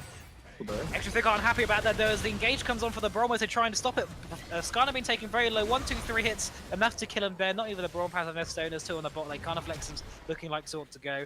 Cardti's having none of that. Ultimate straight out. Meanwhile, Xerath's trying to go through the back there. Skarner, really I mean, ThICc goes to the really long elastic shin shot there. Doesn't manage to actually pick him up though, and he's actually dived back in, looking like he's a bit aggressive here. Rise of the Arcane's going to be doing some damage. NH3 so low, flashes the last one though. Managed to get out on a sliver of health. Carniflexen Wing to try and get away from the stun here. Is going to rocket, getting 1 and 2 hits off, making him very low. He really wants to poke him away there. They do stop the dragon, and it was such a close fight. Both summoners being used from Carniflexen and NH was Kartai still got the flash up, but again, Kartai was very scared of that Corki going straight for the ult away. Oh, they're going back in though. They try to interrupt the recall, but Carniflex is coming to stop them. This time, Janna does have the flash, but it's not enough. Missile Barrage takes him down in the end, and Kartai again running like a coward from the Corki. It's the Matar top lane because Chaos Effect TP'd, but Jez's wasn't up. He just ults the fight, and she just says, "I'll stay top lane and get this part, please." And Chaos comes in with such little health that he was almost dead already once he popped in. It was that's true. Not an effective teleport. Started to restart on the dragon now and trying to go for Carniflexen to get the ult, and who just walks away. Nothing really happens except they lose half the health there, and now they might get the counter dragon. And we do see Corki already 5 kills. Difference of gold in the mid lane. And that already up to 2k. That fight could have gone so differently for Extra ThICc if they didn't waste so much trying to save Fighter from a terrible positioning mistake. You can't. It's like, yeah, you're just walking into the jungle. Oh wait, there are 3 people here. Oh wait, what do I do? It's yeah, Fighter is the one that needs to cleanse. Swap out the snipe. Absolutely. Fighter QSS really would not go amiss on the Skarno, but you much easier to chase some people down, especially with the Mercurial Scimitar there. I'm not sure it's an ideal item, but still. We're gonna see the. We still have all the ThICc coming in again on the mid lane. The elastic shin shot is enough to hit the Xerath, but not going to get the kill there. And I was just about to say how on the mid lane it's getting quite difficult for people to actually on monkeys to approach because Xerath is firing the stuns every time, but Carniflexen is consistently dodging them with either by sidestepping or with the Valkyrie.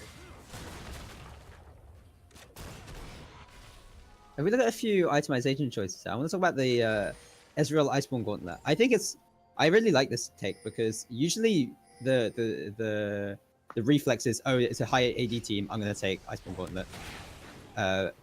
because I want the armor. Oh, there's a ThICc jump onto... ThICc jumping onto the mid lane again. He doesn't have flash or anything to get out of that. And the Carnifex and just destroying him. So much damage coming out of there. And the Skarner coming out. And after getting 1 or 2 tower hits off, Janna coming in though might be enough. There's a lot of damage actually. The Tornado's going to get 1, 2. The Ignite was not enough. Well, no, the Ignite, sorry, wasn't enough even, and then the top lane, Chaos Effect is actually going to fight the Gangplank. Is it going to be enough? No, the Gangplank ult's enough to finish off the damage. Meanwhile, in the bot lane, during that fight, tower does get taken out. A 2 for 1 trade there, as they managed to get the counter kill onto Carnifex, which is a nice shutdown, but Chaos Effect dying in that 1v1 was not what you want in that situation. See, unfortunately, the Ninja Tabi Bramble Vest and Bammy Cinder Power Spike not nearly enough to battle against this very strong Gangplank now, because although it seems kind of rough for Jez early on, he's farmed very well. He's hitting his really big power spikes. And we're seeing Janna getting taken very, very low. The Braum passive finishes the rough right there as they try to investigate what's going on with their dragon just after it's taken. Kartar's getting a few autos off, but doesn't even have the IE. It's not really doing any damage. The pulse is coming out of Rise of the Arcane's going to start hitting a few things. Tristana's going for this kill on the Braum. You're not getting away from me, she seems to say. The Rise of the Arcane does not go for the Braum at all as he just walks away. Does have the flash though. Rise of the Arcane not really hitting anything to do enough damage, and this is looking dire for Extra ThICc here. As we see Carnifex running into the top lane.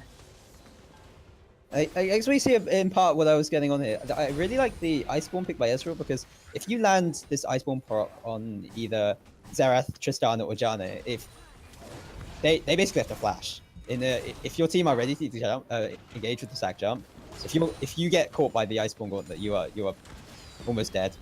And it's so scary to play against because he can Arcane Shift out of the Fog of War and shoot his Mystic Shock and catch you with it.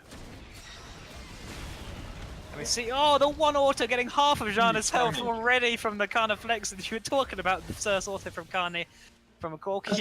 He doesn't even have the IE or the rapid fire cannon ready. That's just the Trinity Force. And that's going to hurt so much more from the MMOCircles later. Oh, Vice is getting pulled in, but ThICc doesn't want to drag in the Scar to his team just yet. Save that for when Corki can actually one-shot people, and now we're seeing the Tristana actually. Saw a nice play earlier in the bot lane where she was defending against GP, managing to destroy 2 of his barrels before he can detonate them. I appreciate that sort of mechanic. It's a nice way of not having to waste a summoner to flash to get away from his barrels. But we can see the fight over vision control here, that Monkey's just typically just win straight away, running in, trying to put a ping wall down, getting bullied out, and eventually Corki hitting a spell and everyone running away. Seems to be how this is going. I think interesting to take note of the vision scores from both sides. Janna or MMOCircles doubling that of Sups completely, although perhaps all the vision item completed yet, does he? He has completed the my bad. quest, yes.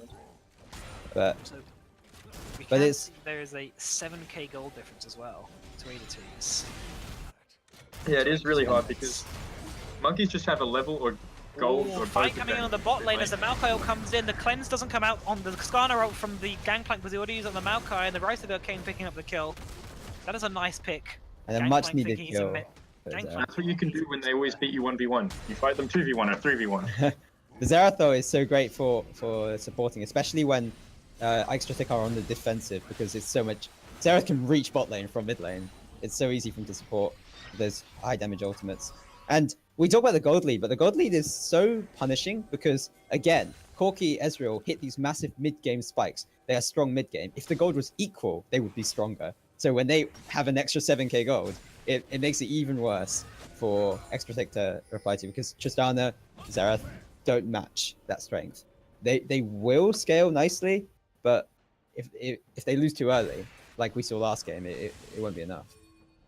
So that was definitely, like I say, a well-needed kill, completely halting Monkeys in their tracks as they tried to snowball the game out of control. And they just bought themselves a nice time.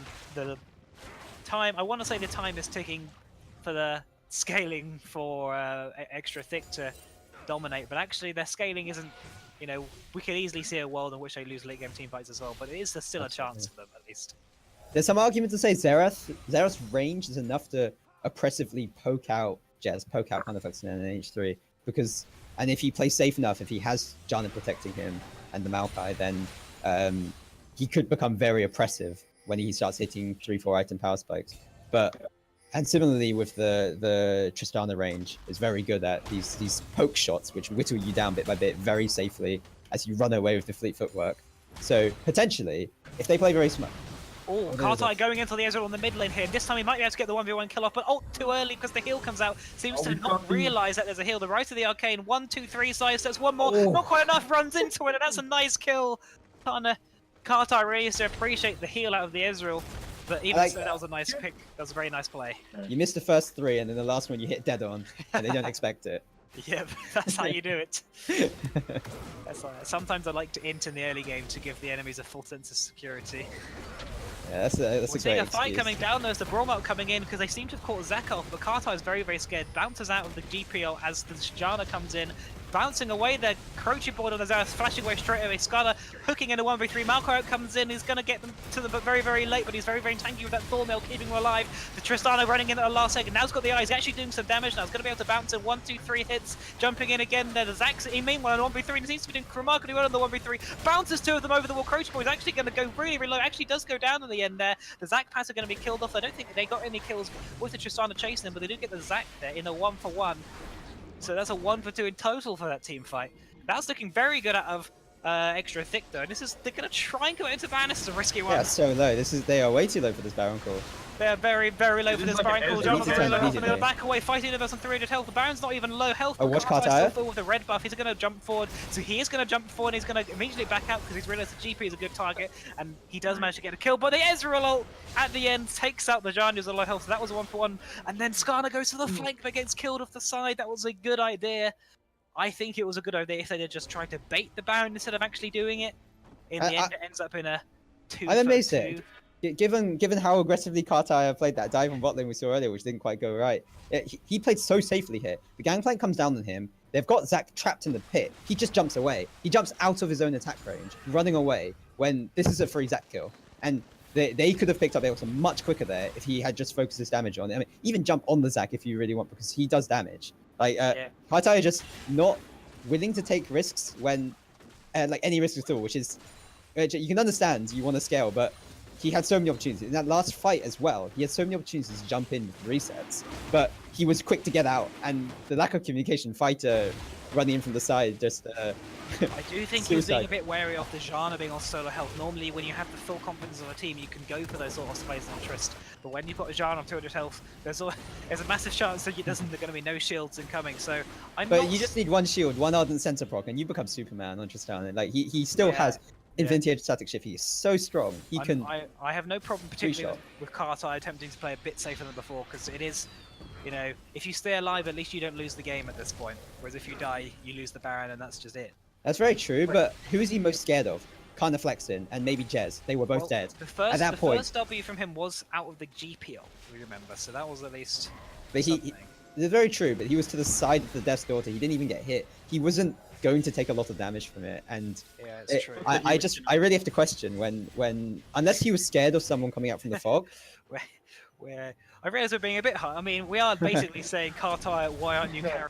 I feel like he was playing perfectly, but the Malkout's coming down. They realise there's only 3 in the mid lane because Karnaflexin is actually bottom and Gangplank's running in from the top. This is looking really good. Skarner's putting in the Ezreal. One auto attack coming up. Tristana that's going to be enough to do a huge amount of damage, and she's not being attacking the tower. She's still got the red buff. Ezreal does eventually go down. Kartai's now attacking the tower, so he runs back out again. Not sure that was a good idea because the Maokai goes down. We do get the kill onto the ZhICc as a counter. Corki's running in at the end, but too late. And Corki again, bot. Not sure if he had package up, but a bot with no TP.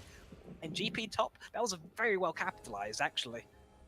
A really beautiful ult from Fighter the Universe here, and like I did actually want to compliment Extra Thick beforehand because in the previous fight near Baron, Fighter ran in 1v3, setting up Coach Boyd for the long range artillery and basically holding off 3 of Monkeys solo-handed while Extra Thick regrouped and brought Tristana and Janna back in. Yeah, certainly. A really nice hold by Fighter, and he didn't even go down. And certainly, I was very impressed by Extra Thick there. Taking on that opportunity, they haven't really got the hard engaged team that they need, but I think Monkeys are getting a bit cocky on the mid lane. They had 3 people only, and both their side laners were in vision and with no TP to join them. And Extra Thick were immediately like, "Yep, we got you here." Still no Baron though. Really strong now. He's finally finished that Infinity Edge and Rapid Fire, and also the QSS, so he can play a bit more aggressively as well. So definitely something to watch out for in the coming fights. Absolutely. Equally, the Kartar's hit his rapid fire cannon, and the 3-item Tristana is so scary. With the if you put a red buff on Kartar, he can mow down on the Flexen. As long as he doesn't jump forward. Oh, looks like the Skarner's walking into a bush with 3 people in. Not a good idea. Jungler dead, they might think about Baron. And this is indeed just what they were waiting for as they set up a lot of vision around Baron. Fighter really should have realised that was going on there. The Roasted Arcade's going to try and get some poke in there. Looks like they are going to go for an attempt and a stop here. TP is not yet up for Chaos Effect. And the Baron just come out. Not even going to try in the end there. And that is exactly what we're waiting for. Or what Monkeys are waiting for. Just one mistake. They push into the jungle, set up Baron, set up Vision, walk back out again, wait for the Scar to face check it. That's all you need to do. And that's maybe the 3rd or 4th time that same play has worked. Let's sit in the bush. I bet Fighter will come around. Oh look, Skarner. Magic. Yep. And Coach Boyd had his. Chaos Effect getting caught out in the bot lane by Carney. He has got the Thormail, so going to be doing a lot of damage. Actually going for the 1v1 here. The ult comes out, but it's not going to be enough because Skarner, not Skarner, who's that? Zach's going to bounce him from the back. That's over. You did mention the Thormail, but actually Corki deals like something like 80 or 90% magic damage. So the itemization, the Thornmail, Sunfires, and Tabby, it's not gonna help as much as you might think. 80-90% magic damage?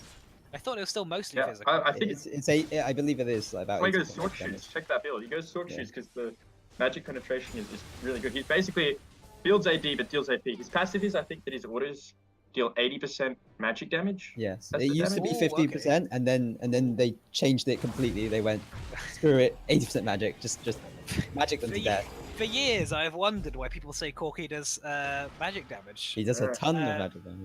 Now you just his passive 80%. I did not realize his carry in disguise. I did not realize that passive 80 meant this is serves me right for buying goddamn, chain cloth armor mid lane against Corki. That's not what I should. Why no one tell me this before? You expect a void staff out of him if he gets to full build eventually, I'd guess. Yeah, no, I get it. That's probably what this blasting one is going into. We can note that Chaos Effect does have the Adaptive Helm, very good against Corki, and the Ninja Tabby at least does block 10% of the damage from those Corki auto attacks, even though they are magic. And Fighter again walking into the whole team and getting caught out. This is going to be another death. He didn't spawn. He just walked in and instantly dies again. He's really looking like he needs to play a jungler that hasn't escaped. And I really want to...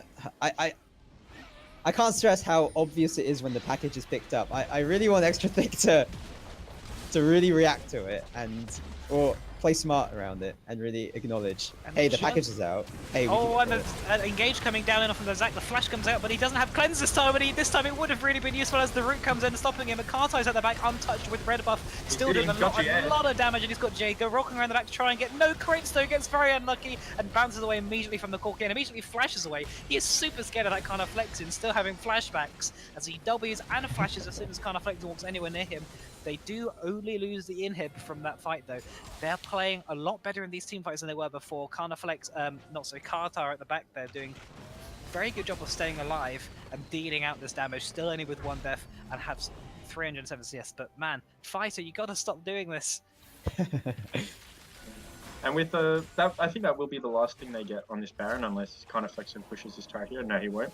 So they only lose 1 inhibitor. Oh, Fighter Universe spawns again and walks into a team of 4 people. And what are you doing? 3 times that you've been dead for the last. You've been dead for about 60 of the last. What? 65 seconds. There's a lot of missing things coming out from there. It's almost like when you gank a lane and you sit in their lane bush and then gank them again the moment they walk back into there. It's such a standard play, and absolutely Fighter just not respecting what vision is. And we're seeing a report there, GG X9 from in all chat going out. We do see 3 times spawn, run in, die, spawn, run in, die, and for the finale, spawn, run in, and die. And it's such a shame because I feel we've actually seen from both Coach Boyd and Kartar being able to output so much damage. I just want them to get a nice front line. I want them to get the nice fight they're wanting, really show us what they can do. But you can't when your Skarner's always dead. But if he manages to rein in his inting for a bit, the late game is looking quite good actually for extra thick. See, even versus a Baron buff team, 4 versus 5, they do manage to hold on. And in fact, if Kartar stops being such a pussy, he might actually be able to get some kills onto the court. I think not the blaming previous him for fight, being Kartar played very Yeah. well. Like, No, I think almost you getting agree the he plays well, but if the later we go, and if he's actually got a team of 5, and if the enemy team does not have a Baron buff, that might go very, very well indeed. Absolutely, that's And what now I hope Fighter to Universe see. is defending a base. He's going to have less opportunities to run into an underwatered area of the jungle. So your win conditions for extra thick are Fido needs to stop inting and Kartai needs to stop being a pussy. Well, I didn't say it was a problem that Carter's a pussy. I was just pointing out that actually he's doing a lot of damage, and if at some point he decides to play aggressive, because the last fight there was no point in playing aggressive, right? He survives and he saves his base 100%, or he plays aggressive. Oh, the stun coming actually, and the redemption coming out onto the And locket, I think, too. Yeah, and the locket. But as I was saying, the last team fight, he had 2 choices: either play really, really safe and 100% save the base, or play aggressive and maybe die. And at the best, you're going to get is 2 kills. You're not even going to get any advantage of that. So it's very well played by him. And look how much damage you're doing in the spot layer. Redemption's coming out. He's going to get a kill onto the ZhICc, actually, or at least pop his passive. And it looks like he's going to run away there because he doesn't have any vision. He's worried that the Pokemon come. Although the Karto's kind of healing him. He manages to dodge the last Q. This is going very, very well, but they do get the inhib in the top lane. Kartai is completely outplaying the 3 people. Oh, the right Arcane comes in, kills ZhICc at the last second. Meanwhile, they're engaging in the top lane. They've gone right. This is it. The Pajana Tornado comes out, interrupts Kartai's here, going for the autos on the Corker hit this time, and actually wins the 1v1. And the Skarnarok comes in on the GP. They're holding up a very good defense here. They have lost 2 inhibs, but that was a team fight 1. I'm still amazed they're 11k behind in goal, but like I said, What a beautiful play from Extra Thick. Absolutely amazing. The Coach Boy showing us his expertise on the artillery mage, just landing the shots on Elxir when he was not expecting it at all. And Kartai absolutely jumping in, getting the focus on the Corki, saying, I will blow up, I can kill Karni, this is the time. And exactly what we needed him to do. They were really well executed. Not to downplay Chaos Effect as well, with the great Maokai ult to pin them down. It looks like we have a game here. 36 minutes in, and they haven't managed to breach the base, and Tristana is not getting any weaker. And this is a 7-kill Tristana now. With a she GA. Is She's so played strong really and so well. hard to reach. Well, I wanna 7-1-4 despite being this far down is a really amazing. Yeah. Absolutely. And against such a scary team with the global pressure, ZhICc. it's very respectable. I think what I'd like to see, it's not going to work, Fighter trying to go for these flashy ults on the carries. Both of them have QSS. I think, what about Fighter, how about this? Fighter stay with Tristana Xerath, ult ZhICC when ZhICC tries to jump in. Then he cannot use his ultimate to bring in the squishies. He can't zone off the squishies because he's ultimate. He's suppressed now. Extra Thick just gunned him down. That's what I want to see Fighter do. I want to see Fighter peel. Not that useful for anything else this late in the game. Precisely. So Precisely. see if they go for it. We do have the split push from Coming out, and now Gangplank. the Baron has started. I'm not sure if this is an attempt at bursting down without being hit. Gangplank is split pushing, and a lot of damage coming onto the Xerath. I mean, onto the Ezreal. What did that damage? Is it just Baron? That's Rapid fire. Tristana rapid fire cannon pop. Oh, Tristana, rapid fire cam, didn't even see that. Look how big So that shield is. strong. Carniflex and Kartar even just putting in the back. They instantly kill the Baron, but the Ezreal steals it, and the Xerath goes down. I mean, to the Carniflex on the Corki. This is not looking good. Kartar's going to run around trying to salvage what he can of this fight. The Skarnarok comes in onto the Gangplank. ZhICc coming in. Kartar's running right at the back with the red buff, and it's not looking good for him. He doesn't have anything up. He's got the flash away, and now he's got the W, but his whole team has died around him. Oh no, Kartar, you were doing so well, and that went so badly wrong after looking so good. And that is game. What happened there? The Ezreal stole the Baron, and then I think there's even more missing pings now. there's more missing things now. What a disaster! Disastrous ending out. This looks so good as they push the Ezreal off the Baron, and the Ezreal, and the Ezreal steals it, and that is game 2 going to Icy Monkeys. Icy Monkeys are the winners of the MMOCircles ICL versus Cabochon, winners of the £500. Congratulations to them, and I just can't get over that last team fight. It was looking so good. And After that base defense too, I was still the comeback. it was looking so good. You I thought you it cannot would make that come kind of back. mistake. How can you cannot lose a Baron to an Ezreal ultimate. But it wasn't even the Baron. The Baron steal was impressive, but that didn't win the fight afterwards. The second after the Baron steal, Xerath gets instantly killed from nowhere, out of the Corki. I don't know what the Corki hit him with, but it did a lot of damage. I think Xerath probably got hit by the Ezreal and the Corki rockets at max range and just dies, probably taking some damage from Baron. And you wonder why Extra Thick decided, wait, this is the time where we should all 5-man group in the pit to go for this Baron when you're up against Gangplank. They saw the only sort of trigger they had was the Ezreal being very, very low health. The Ezreal got below 50% of health, and they're like, right, given that the Ezreal's on 50% of health, this means we can definitely win a fight around Baron. Not a great idea with like you said, with the Xerath, who the only way he's been surviving a team fight so far is basically nearly getting killed, flashing away, and then just using his Right of the Arcane to pick some people off. We see from the damage graphs, he doesn't really do a whole lot of damage this game. Most of his kills just came off the Right of the Arcane off the back and kiting people, which is, actually his playstyle Archery would have been a pretty good one. Absolutely. I feel they Extra Thick made some nice plays, some nice mechanical plays, but it's just the shot cause, the communication that lets them down, or the vision when a fighter having multiple jump scares is in this jungle. It's a real shame, because as we see, Kartai able to output so much damage here, like for his team.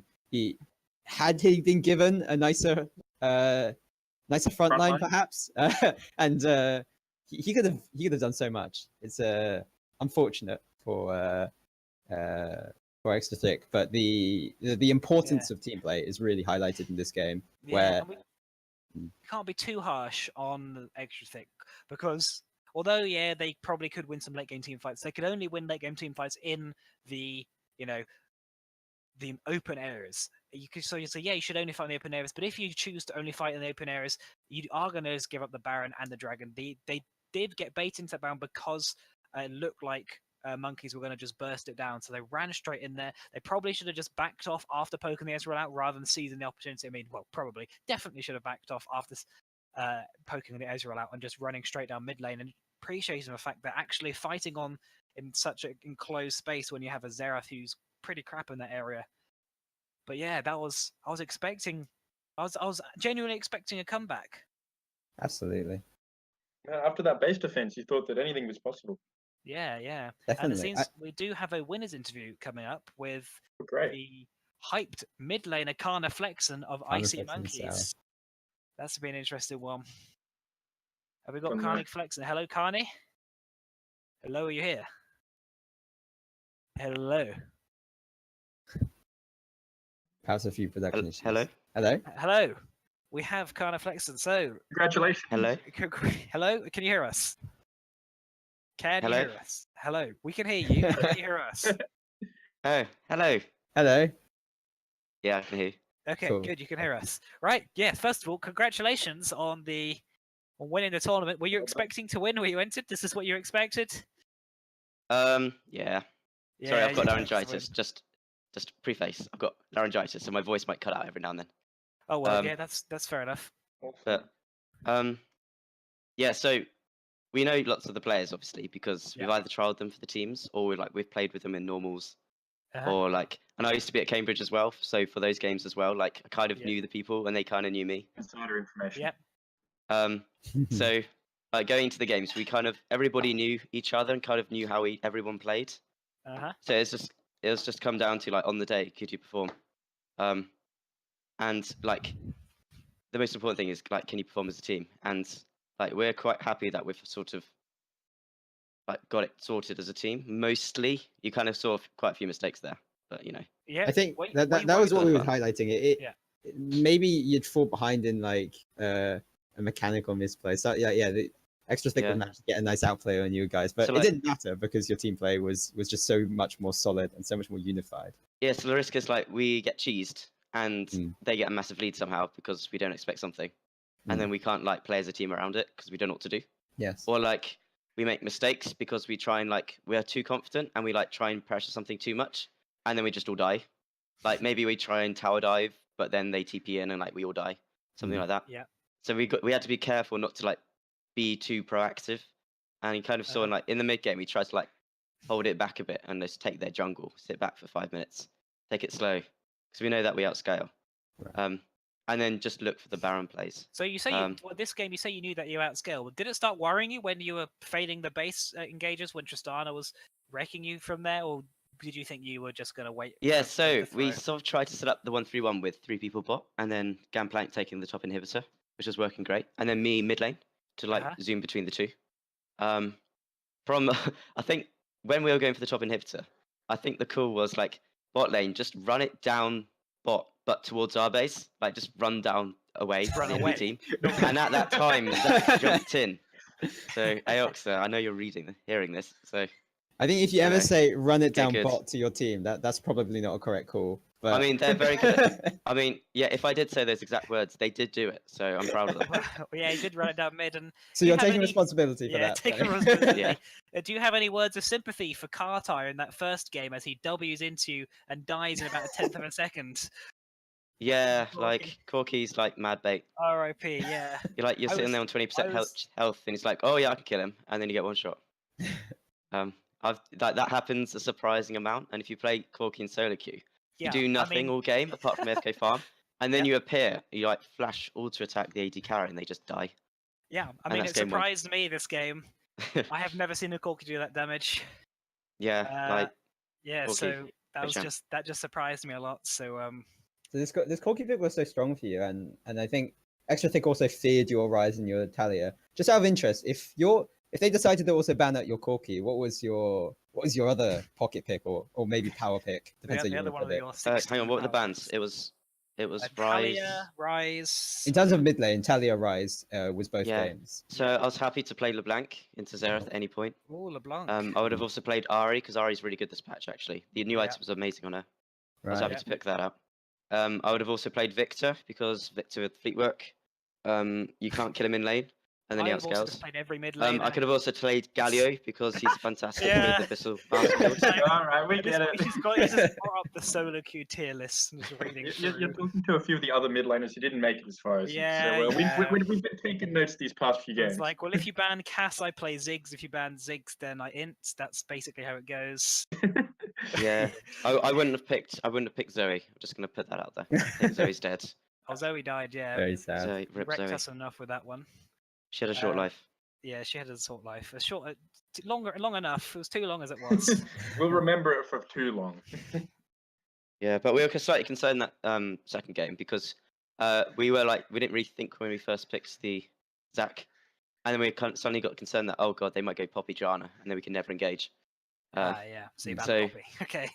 We decided to go a strong backline, so if they ever tried to engage, like they had to, and we didn't, so then Yeah. we never had that problem. So outsmart and outplayed here, and we are going to wrap it up now. So thanks everyone for watching the MMOCircles sponsored tournament. Congratulations to Icy Monkeys for destroying everyone, losing.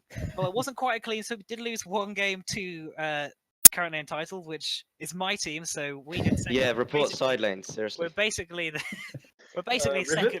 We basically came Rivet? second this tournament. Thank you. But we do have to conclude that ICL at the moment anyway is the better team for it's the better university if you want to play League of Legends. If you want to do anything else, then come to Cambridge. That concludes the tournament. Thank you guys for watching so much. I've really enjoyed casting it. I've really enjoyed playing it. I hope everyone else has too. I hope you've enjoyed watching it, and we'll hopefully see you very shortly for another upcoming tournament because it's been so fun that we should get another one.